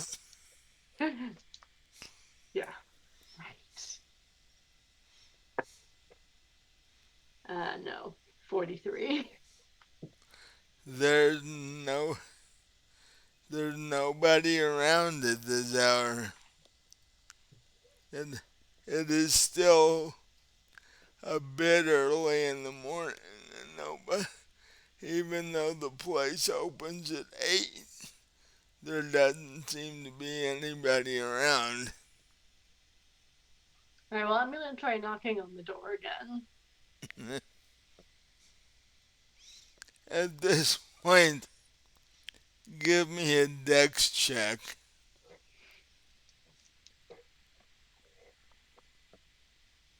Okay, 36 out of 50.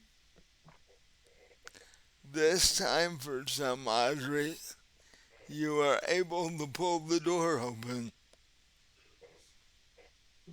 You, and it opened fairly easily. You don't understand what the problem was the first two times, or the first time you tried to open it, and then the time you tried to knock on it. So you walk in the door, and it closes behind you because it's heavier than you initially thought it was.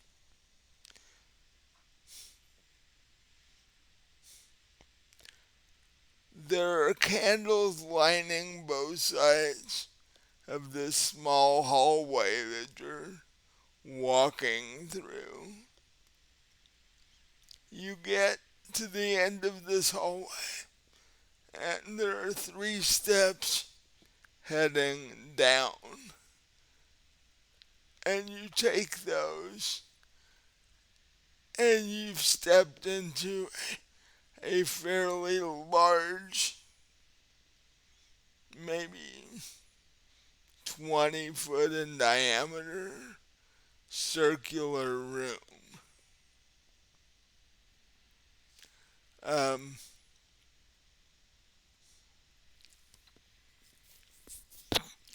that is absolutely full of things, with a table in the middle of it.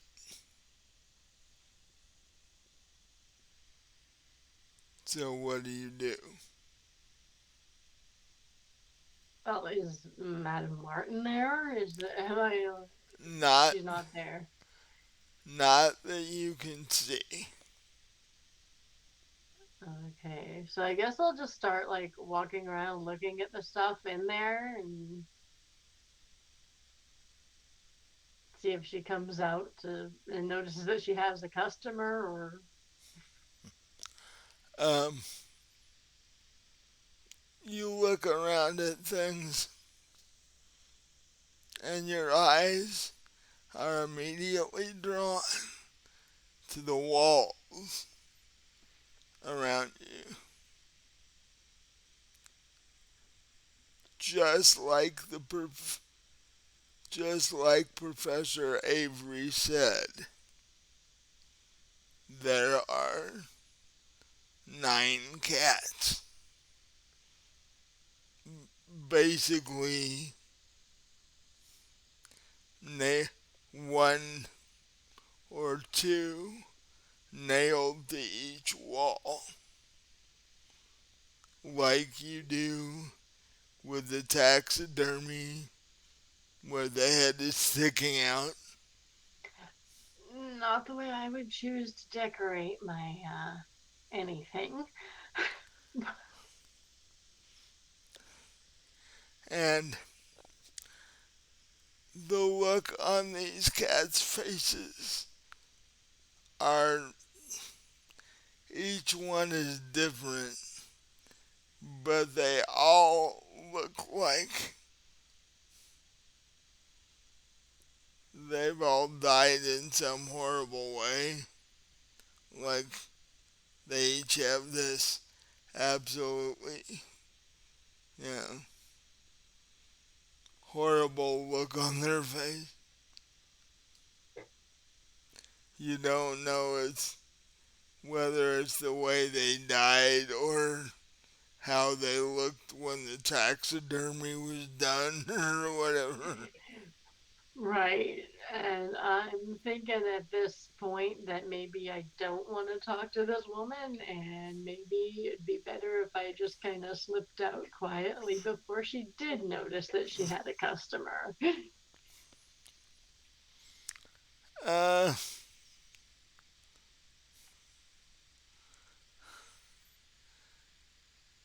give me an intelligence check. 55 out of 70. The Your brain flashes back to the newspaper article for a second. It You remember it said something about a piece of jewelry. The best the person could describe it was a silver casket. They didn't say whether it was a pendant or a brooch or part of a necklace or what it was. As you are beginning to make your way out,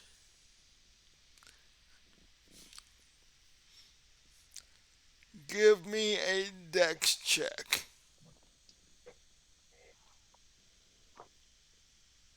Oh, man, just missed it. 52 out of 50. Well, as you are making your way past the last shelf to try to get down the hallway and out the door, you bump the edge of the last shelf, and the silver casket falls to the floor.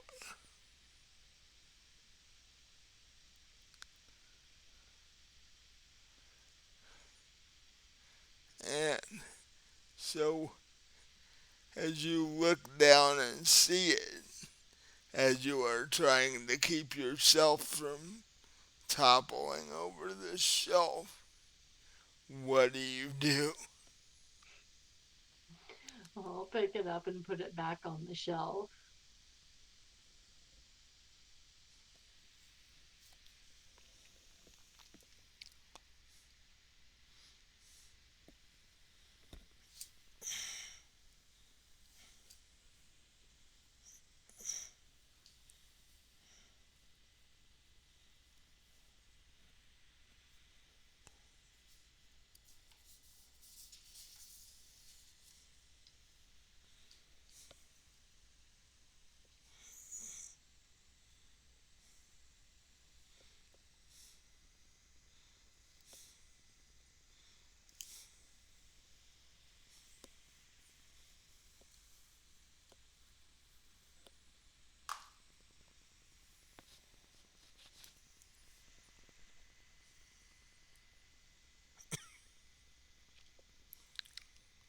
As you're doing that, you make a bit of noise because the shelf almost toppled over.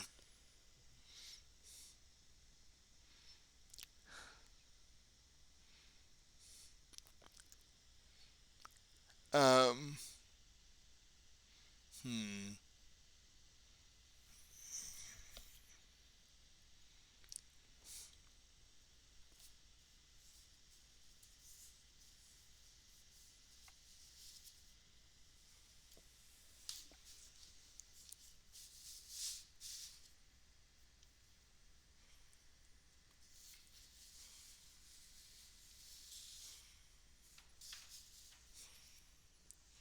Uh,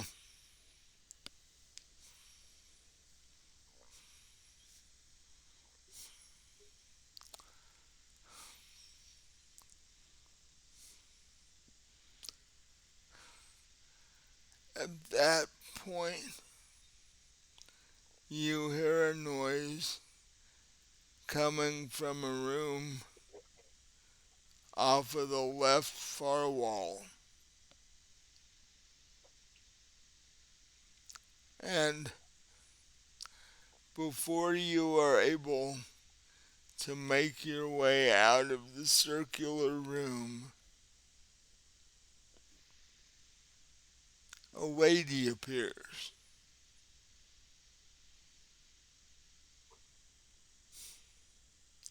She's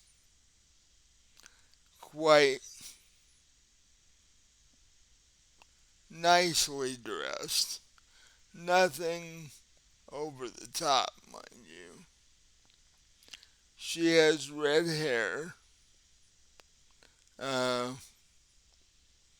about medium height, slender,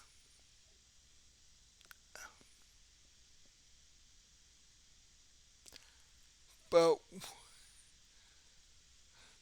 red hair, sh- short bob cut red hair, the type of haircuts that are in vogue at this Right. time. So the same type of haircut as I have.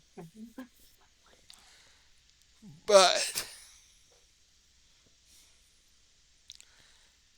as she walks out of the room, out of the side room into the main circular space, you notice she's limping fairly badly. And then you also notice her face.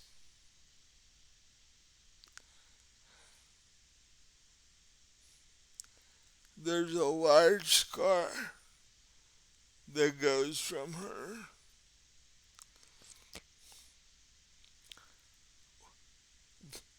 lips on the left side across her left cheek. But that's not the only thing. Her right eye is missing, and she's not wearing a patch or anything. It is closed over like it has been missing for quite some time.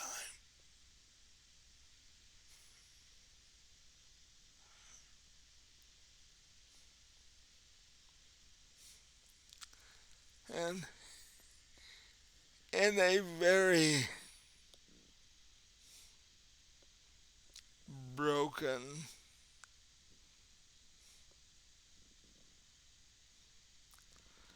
uh, southern English, she says, "Oh,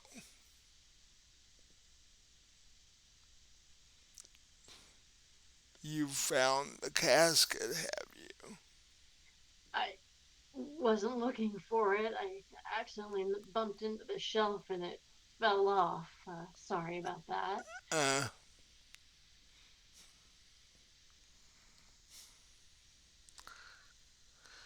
Let me see, what do they call deception in this game? I have fast talk. Well, there you go. Try that. But that's the truth. Actually, according to the professor, in the letter he sent you, left you with, he wants that object. So Cause in, 60 out of 60. because in his mind, all of this is connected somehow to that object, and he wants it for the radio. In fact, his specific directions were you were either supposed to bring back the object or find definitive information on what the hell's going on with it. So, yeah. Uh, she's not buying your little innocent act at all. Um,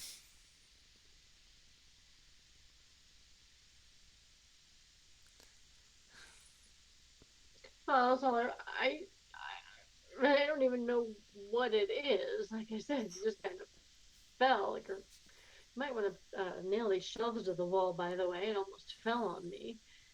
hmm. You want to know what it is, do you? Well, yes, it's an interesting piece. Not sure who would want to wear something that looks like a coffin, but yeah, I'd like to know what it is. Uh, she points to a chair. Have a seat. I'll tell you what it is, And so I'll sit down. but I warn you, once you find out what it is, you will regret having found out what it was. I kind of look around their shop and I'm like, I don't doubt it. I find quite a few of the things you have in here questionable. And I'm looking over at the dead cats on the wall. Oh,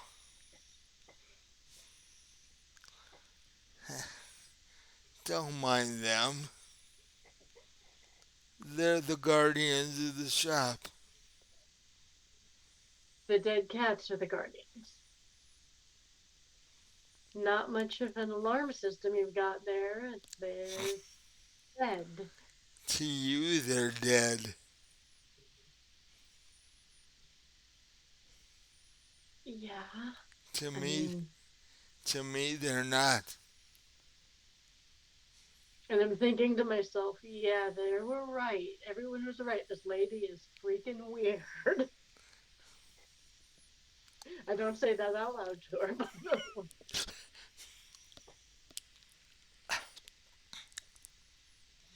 And besides, tomorrow's Halloween. Yes. So do the pussycats come alive on Halloween then, or what? No, but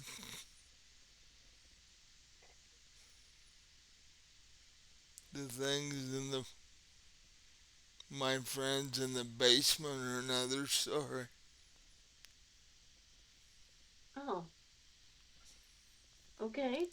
But that's a second story. You wanted to know what the casket was for. Yes, I think so. Hmm. And I'll take out my notepad so I can write.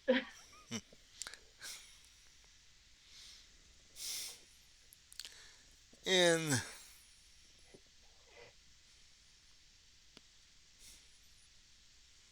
1834, there was a lady named Mary Thompson.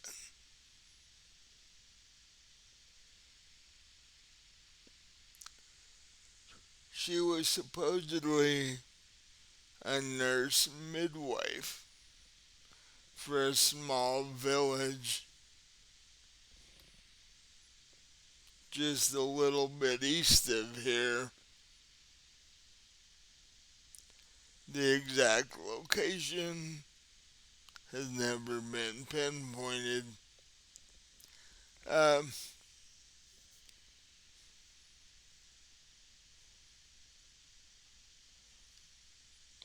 Everything was going okay in the village.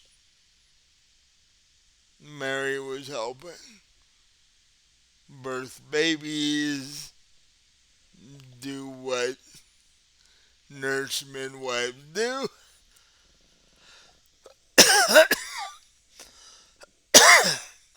Excuse me. Um,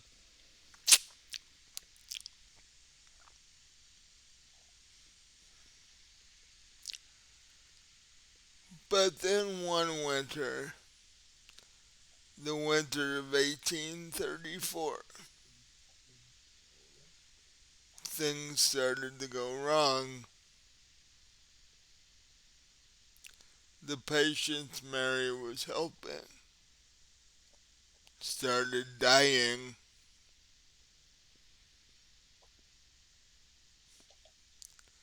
She, Dying how? All the same way or in different ways? well, initially, the way people die, heart attack, you know, Natural causes. that sort of thing. Well, this distressed Mary. She's like, why aren't my abilities working? Why can I not save these people? Well, one Halloween night, she decided to enlist a little help,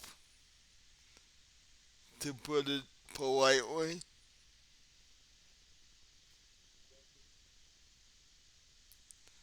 Go on.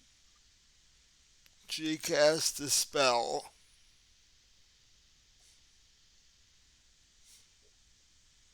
and put its energy into that little silver casket over there.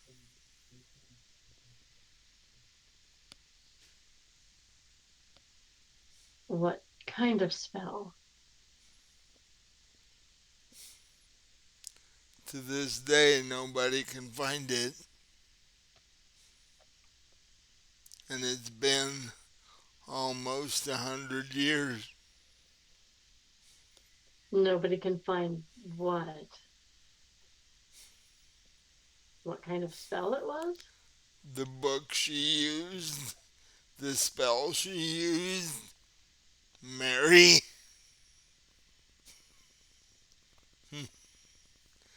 um, for a short period, maybe a few months, things did improve.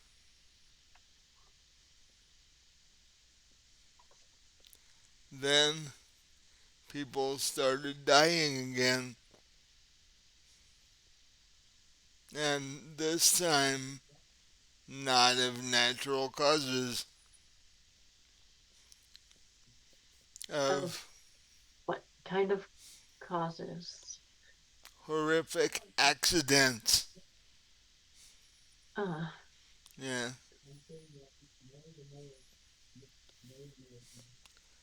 One local farmer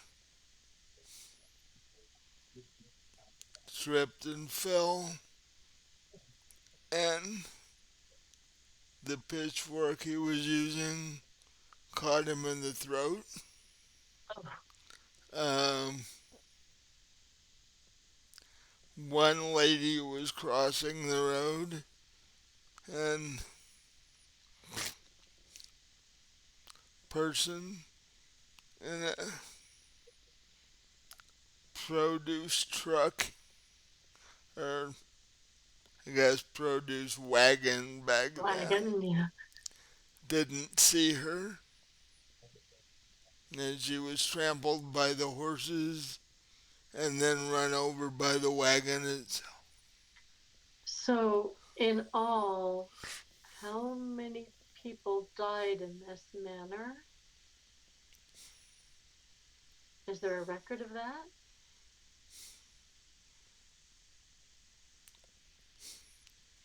She thinks for a second, then goes over to her table, pulls out a book. 17 people died.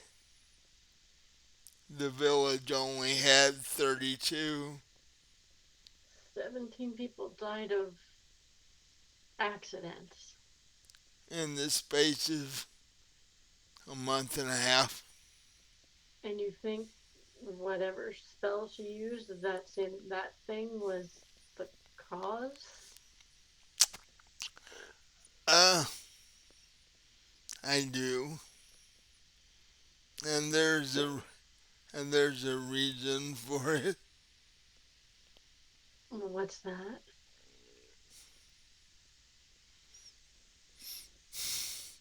The following full moon, which was 2 weeks hence, the 17 people that died were no longer dead.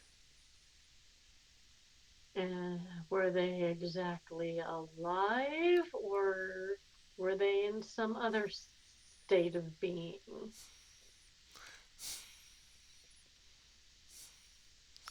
I'd pick option B on that one. Yeah, that's where I thought this was going. And you have no doubt seen the newspaper article.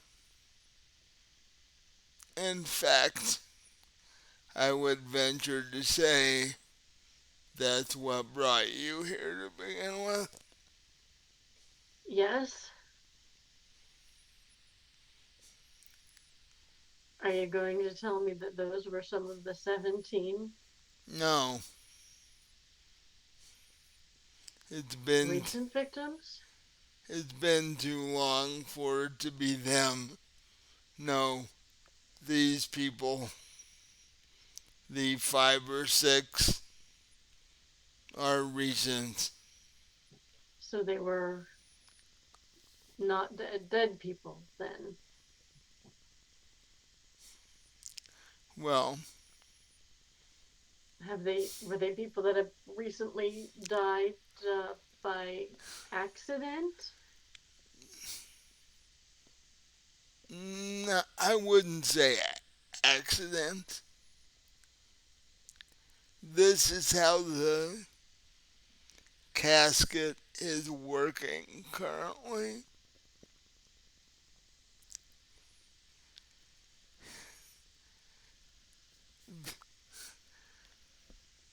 The 5 men came into the shop. Each one of them picked up this pendant. They walked out of the shop, got into an argument almost immediately, and proceeded to bludgeon each other in the parking lot. You can still see blood stains. Yeah, I'm not going to look to see if I can see any bloodstains, but um, you said all of them touched that thing, right? Yes, Uh, I touched it. yeah. So what exactly does that mean? Well,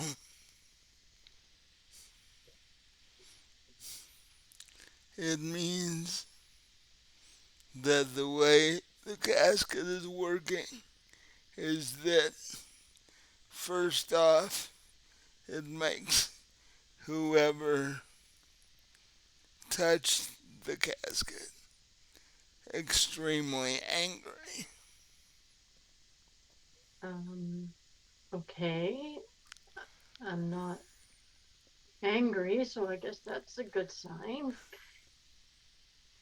Eh, give it a minute. I'm a little scared, to Um, be honest. After that, if the person does not do something to cause their own death at that given point, they disappear. Oh, And disappear. and just like the people in the village, within a short time, they reappear,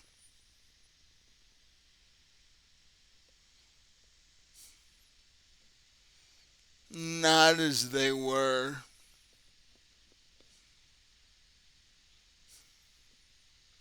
As I'm thinking to myself, I'm not bringing that thing back to the professor. He'll have to be happy with my notes because I'm not touching the damn thing again. And because I'm sort of scared that I touched it at all. as you might see, I myself am not how I used to No, but I mean, you don't look like an undead zombie either. be. That's because I've been using other magic to impede the process. Oh god. You are an undead. Oh god. I am the last,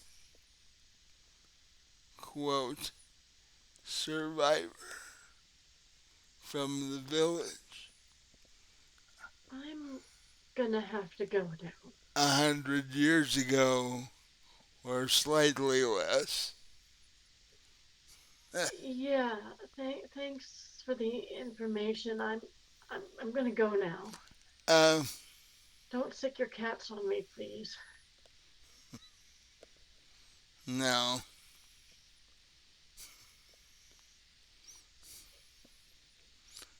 but And you can keep your little thing. I don't want it. it's already done its work. You yourself have said you touched it. Yeah, I was just trying to put it back on the shelf, and and like I also said, I'm not angry. Uh, Give me a constitution check about now. 76 out of 60. You stand, you, Thank you, dice. you stand up, but in a very polite way, you start knocking over shelves. Okay. You start basically ransacking the place. In a polite way, which is a little sounds like an oxymoron. Polite ransacking. I'd like to see that Well, done just to see how it works. you are you are in general a nice person, but you are getting more and more angry as you go, and you are, you know, throwing things on the floor, throwing things against the wall. You literally throw uh, crystal goblet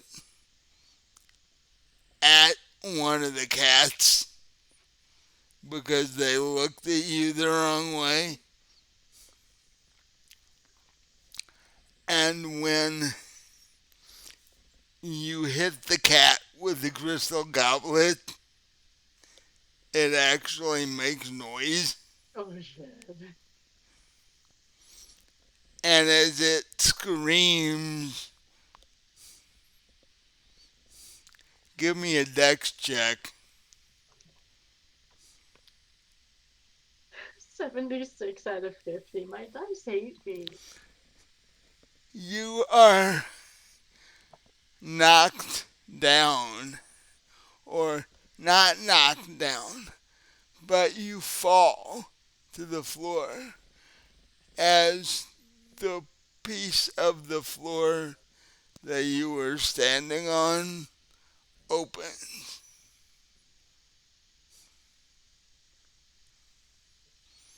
And the 5 men from the article climb out of the basement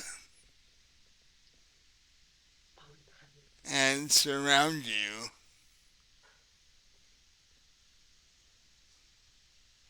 And they are all in various states of decomposure, which means you being surrounded by this, I need 5 sanity checks. 5 of them? 5 of them. Okay. One for each guy. Okay. So that's 53 out of 80. 2 is 58 out of 80. 78 out of 80. 4 out of 80. Wow. And 50 out of 80. Your anger that's being caused by the silver casket helps you not lose it completely.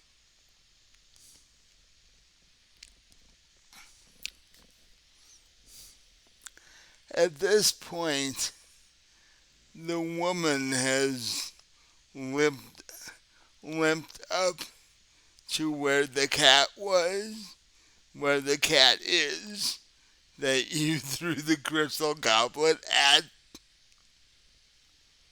And she says in a very calm, almost sweet voice, "You should not have done that."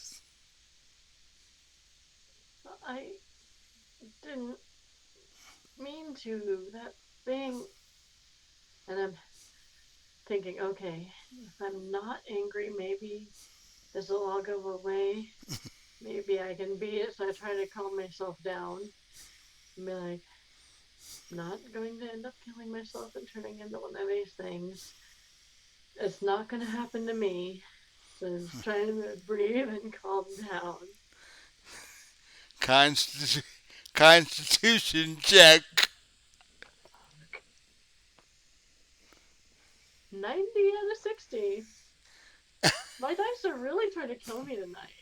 They are really trying to kill me tonight. It works for maybe 3 seconds, long enough for you to say it in your head, and then something else in your head says, "Are you kidding?"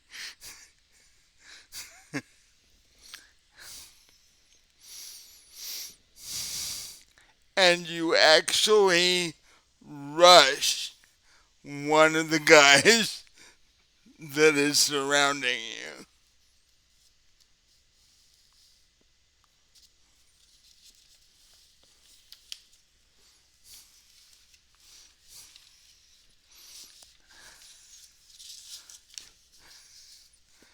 Just a second.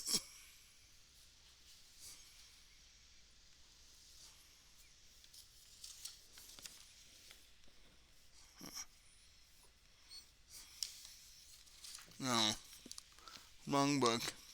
Hang on.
No. Um,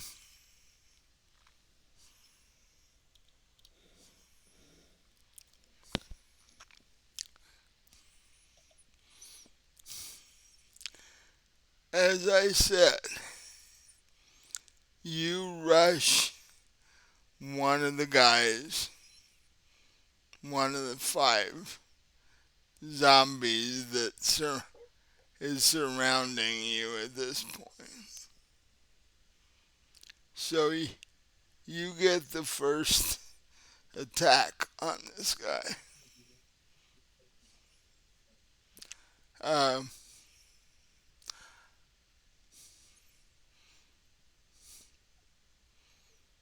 are you going to just punch him, or what are you gonna do?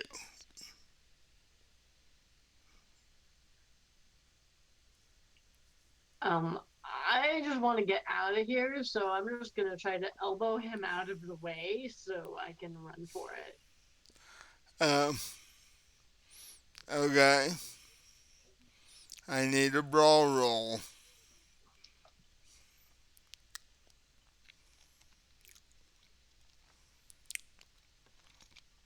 Yeah, that would be a 72 out of 25. No. You would. You flail an elbow at him, and he just parries it out of the way, which for a zombie, you think that's a bit odd. That's just pathetic. But so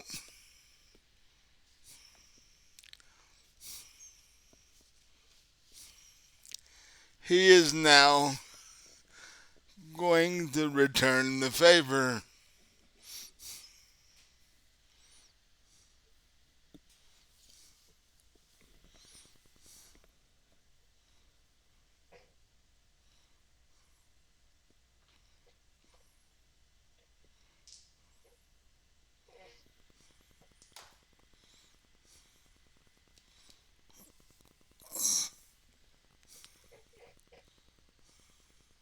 Oh, oh.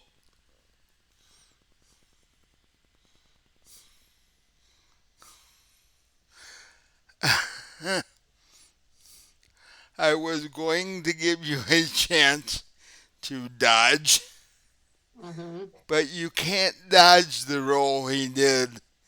He rolled a 1, literally. He just hauls back and slams you in the side of the head. I mean, all the strength he has, he just nails you in the side of the head. Uh, and now I'm going to roll damage.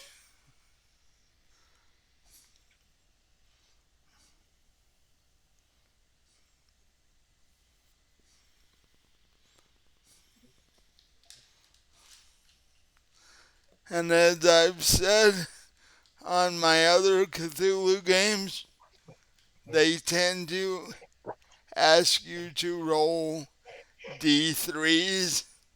I hate those, so I always round it up to a D4.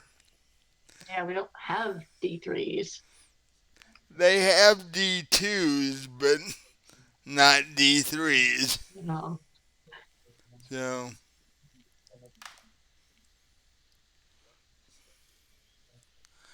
5 points of damage. Really? Yeah. Yeah. Okay, I only had 11 hit points to begin with. I'm not sure if I set up the hit points correctly because it seems like I should have more than 11, but No, that's about average. okay.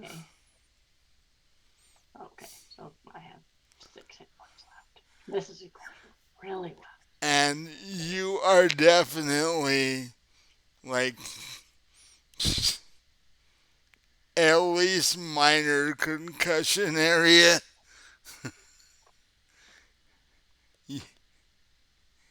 You just got hit harder than you've ever been hit before. And this dude is dead. I'm a fucking dead guy. Real seriously? No wonder I'm angry. So, and the other four that surrounded you are moving in. They're, they're all getting closer. So what are you doing?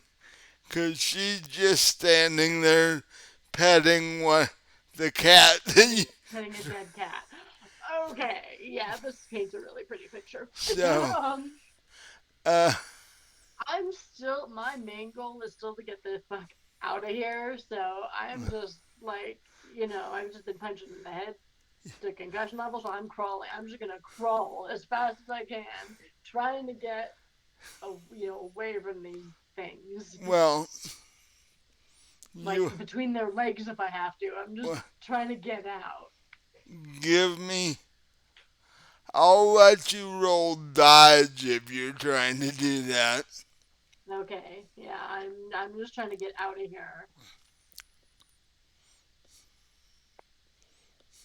37 out of 25. My dice want me dead. They really do. Like they seriously have to kill me tonight. You do fall to the floor literally after that, and you get up on your hands and knees and try to crawl, but you crawl straight into one of the legs of the guy, of the four, five guys that have circled you now. Please at least tell me I did not crawl into the leg of the one that just hit me. No, because he is between you and the basement door or trap door. You had to turn around if you're wanting to try and crawl out the door. You had to turn around and crawl toward one of the other guys to try to get past him. And you didn't do that.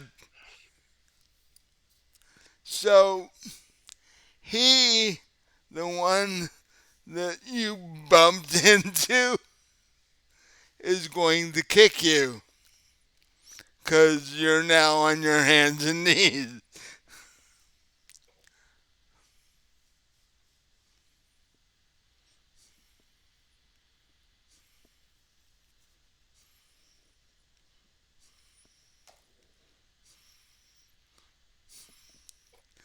Fi 57 out of 65. So he kicked you. Uh,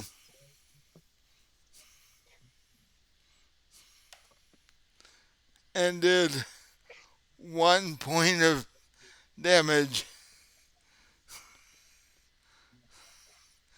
So he basically, when you bumped into him head first, he basically kicked you in the head because you bumped into him. Other plan?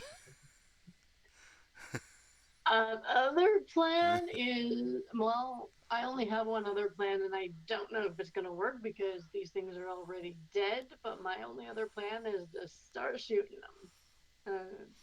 Get Okay. my handgun out of my purse and just start shooting them. Like I said, they're already dead, and I know that, so I don't know how successful that's going to be.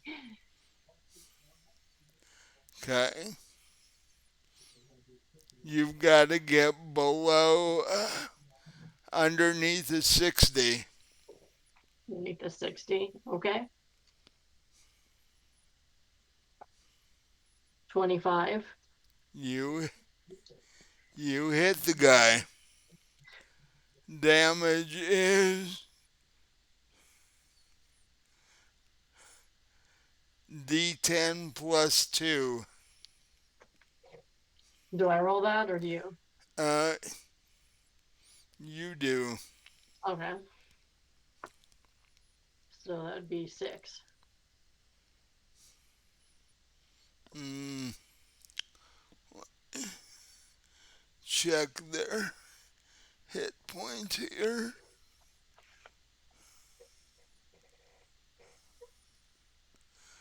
Okay. You hit him. It does serious damage, but he is still standing. He's going to hit you again.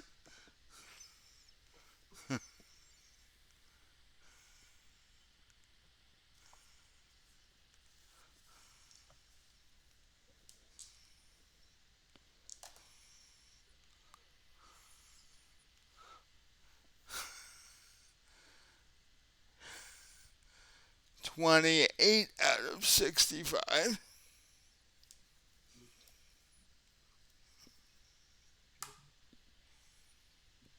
4 points. 4 more points of damage. Oh, joy. I'm down to 1 hit point.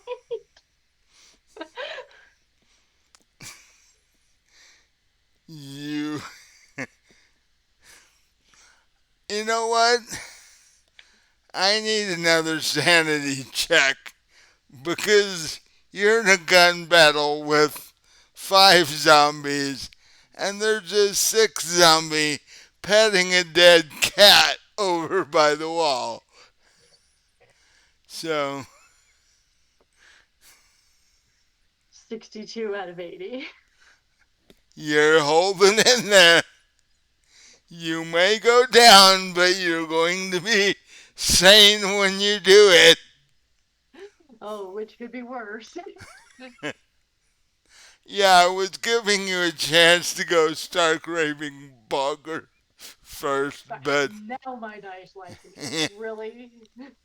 yeah, you've never missed a sanity check. You're almost dead, but you've never missed a sanity check. Right. So it's your turn. Okay, well, if there's the zombie that I shot and looking too good again, what I'm gonna do is I'm gonna try to shoot him again and then just make a run for it past him if I manage to injure Okay, him badly enough. okay. Gotta get So below a 60. 60, 87. You are so injured at this point that you fire but miss completely. In fact, for my own gratification, Oh no. Oh, it's never good when the DM says that. uh, Never.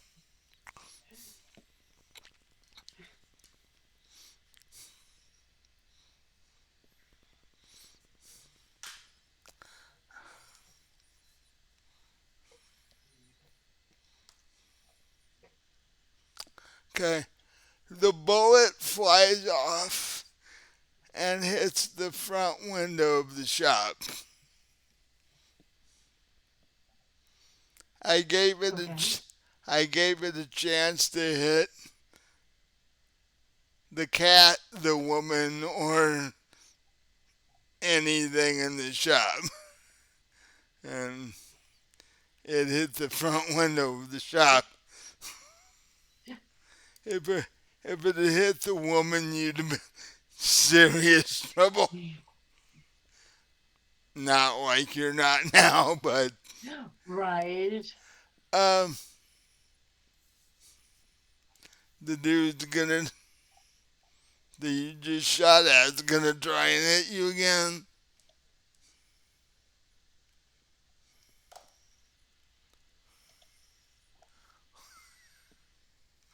Oh, I'm guessing he didn't botch his roll.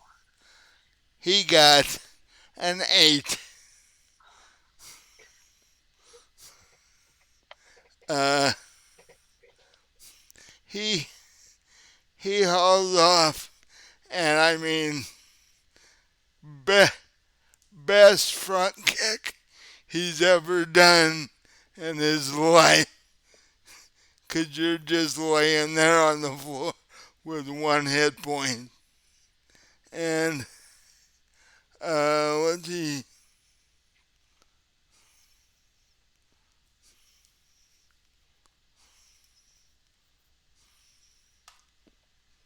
2 points. You had one left. Yeah. So am I dead? Yep. I'm dead. In this game, Okay. there's no going unconscious and then coming back. When you're out of hit points, you are dead. I got killed by a dead guy. He basically kicked you in the forehead, and it's like there was blood coming out of your ears and your nose, and yeah, it was a mess. And then you became, as a postscript, you became Thanksgiving dinner for 6 zombies and 9 dead cats. Or at least a Halloween meal. Yeah. Okay. So, So I was killed and eaten by dead people. That's nice. and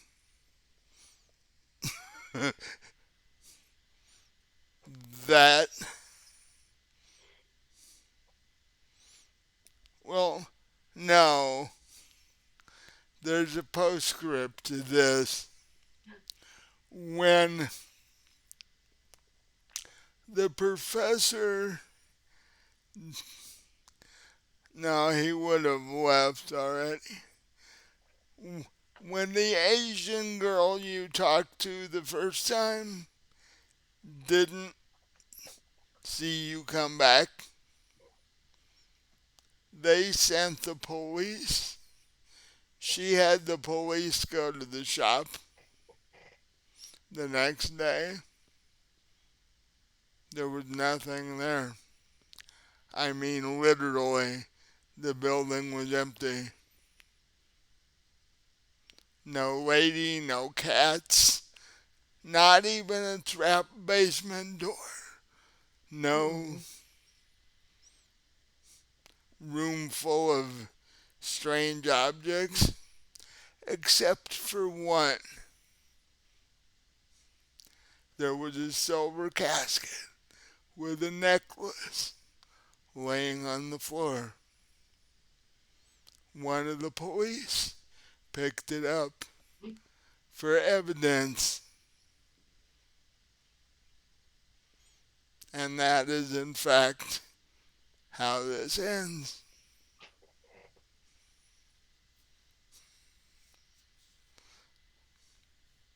Did you have fun? I did actually. I love Cthulhu. I I'm sure loved all of Cthulhu. I'm sure you would have preferred Josie not to die, Yeah. but other than that, I thought it was a pretty good story. Yes, perfect for Halloween. Eh, so, hmm, So there was no way I was actually not going to die, is there? actually, if you would have gotten past one of the zombies, you could have made your way out the door because, But I was still cursed. yeah, So there's no way I was not um, going to die. you were faster than them, so you would have actually made it out of the building. But over time, the curse would have taken hold, and you would have, Josie would have became a zombie. Well, I guess it's better to be eaten by them than become one. Well, the upside is you were eaten, but you were dead when it happened, so you Yes. didn't know.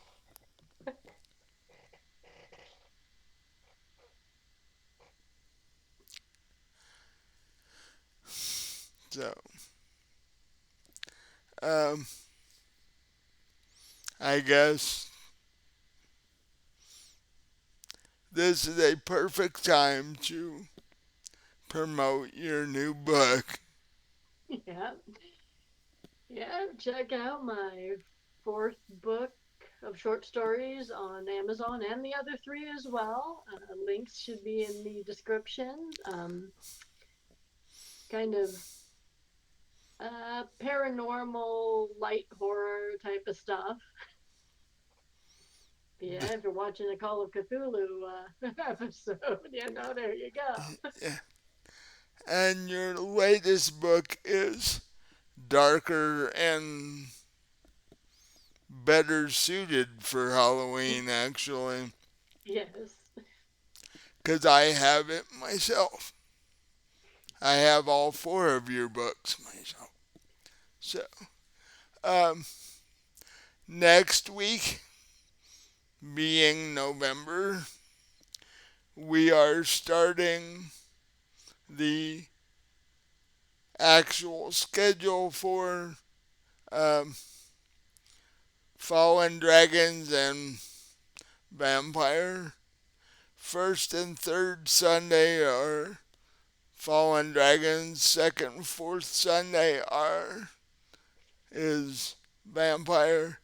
And any month we have 5 Sundays, I'm gonna run a Cthulhu game. Just because I like Cthulhu myself. Um, so watch for the YouTube videos on that. And come the beginning of the year, I am checking on possible ways to go live again. So hopefully we'll get more viewers watching and that sort of stuff. But I'm researching the best software for that because, as a lot of you know, um, Google Meets and Zoom both can tend to have technical difficulties. So, seeing if there's a way to get around that. Um, and I'm also hoping to have merch up in the new year too. Early next, early after the holidays. Because I'm in process of moving and that complicates everything. So, uh, but we will still be putting out games the best we can. So, keep watching. Definitely like and subscribe, especially if you like Cthulhu. So, I think that's all I have. So, I will throw up our social media, comment, go to our Discord, tell me what you liked, what you didn't like, tell me what you'd like to see, because God knows there are a million games out there. So, um, Happy Halloween, and we'll see you yep. next time. Happy Halloween, and may zombies not get your candy. Because even though they are dead, the one thing they like better than brains is good chocolate. So, Chocolate covered brains are even better. surprised somebody hasn't come out with that yet. So, we'll see you next week for Fallen Dragons. So, good night. Nice.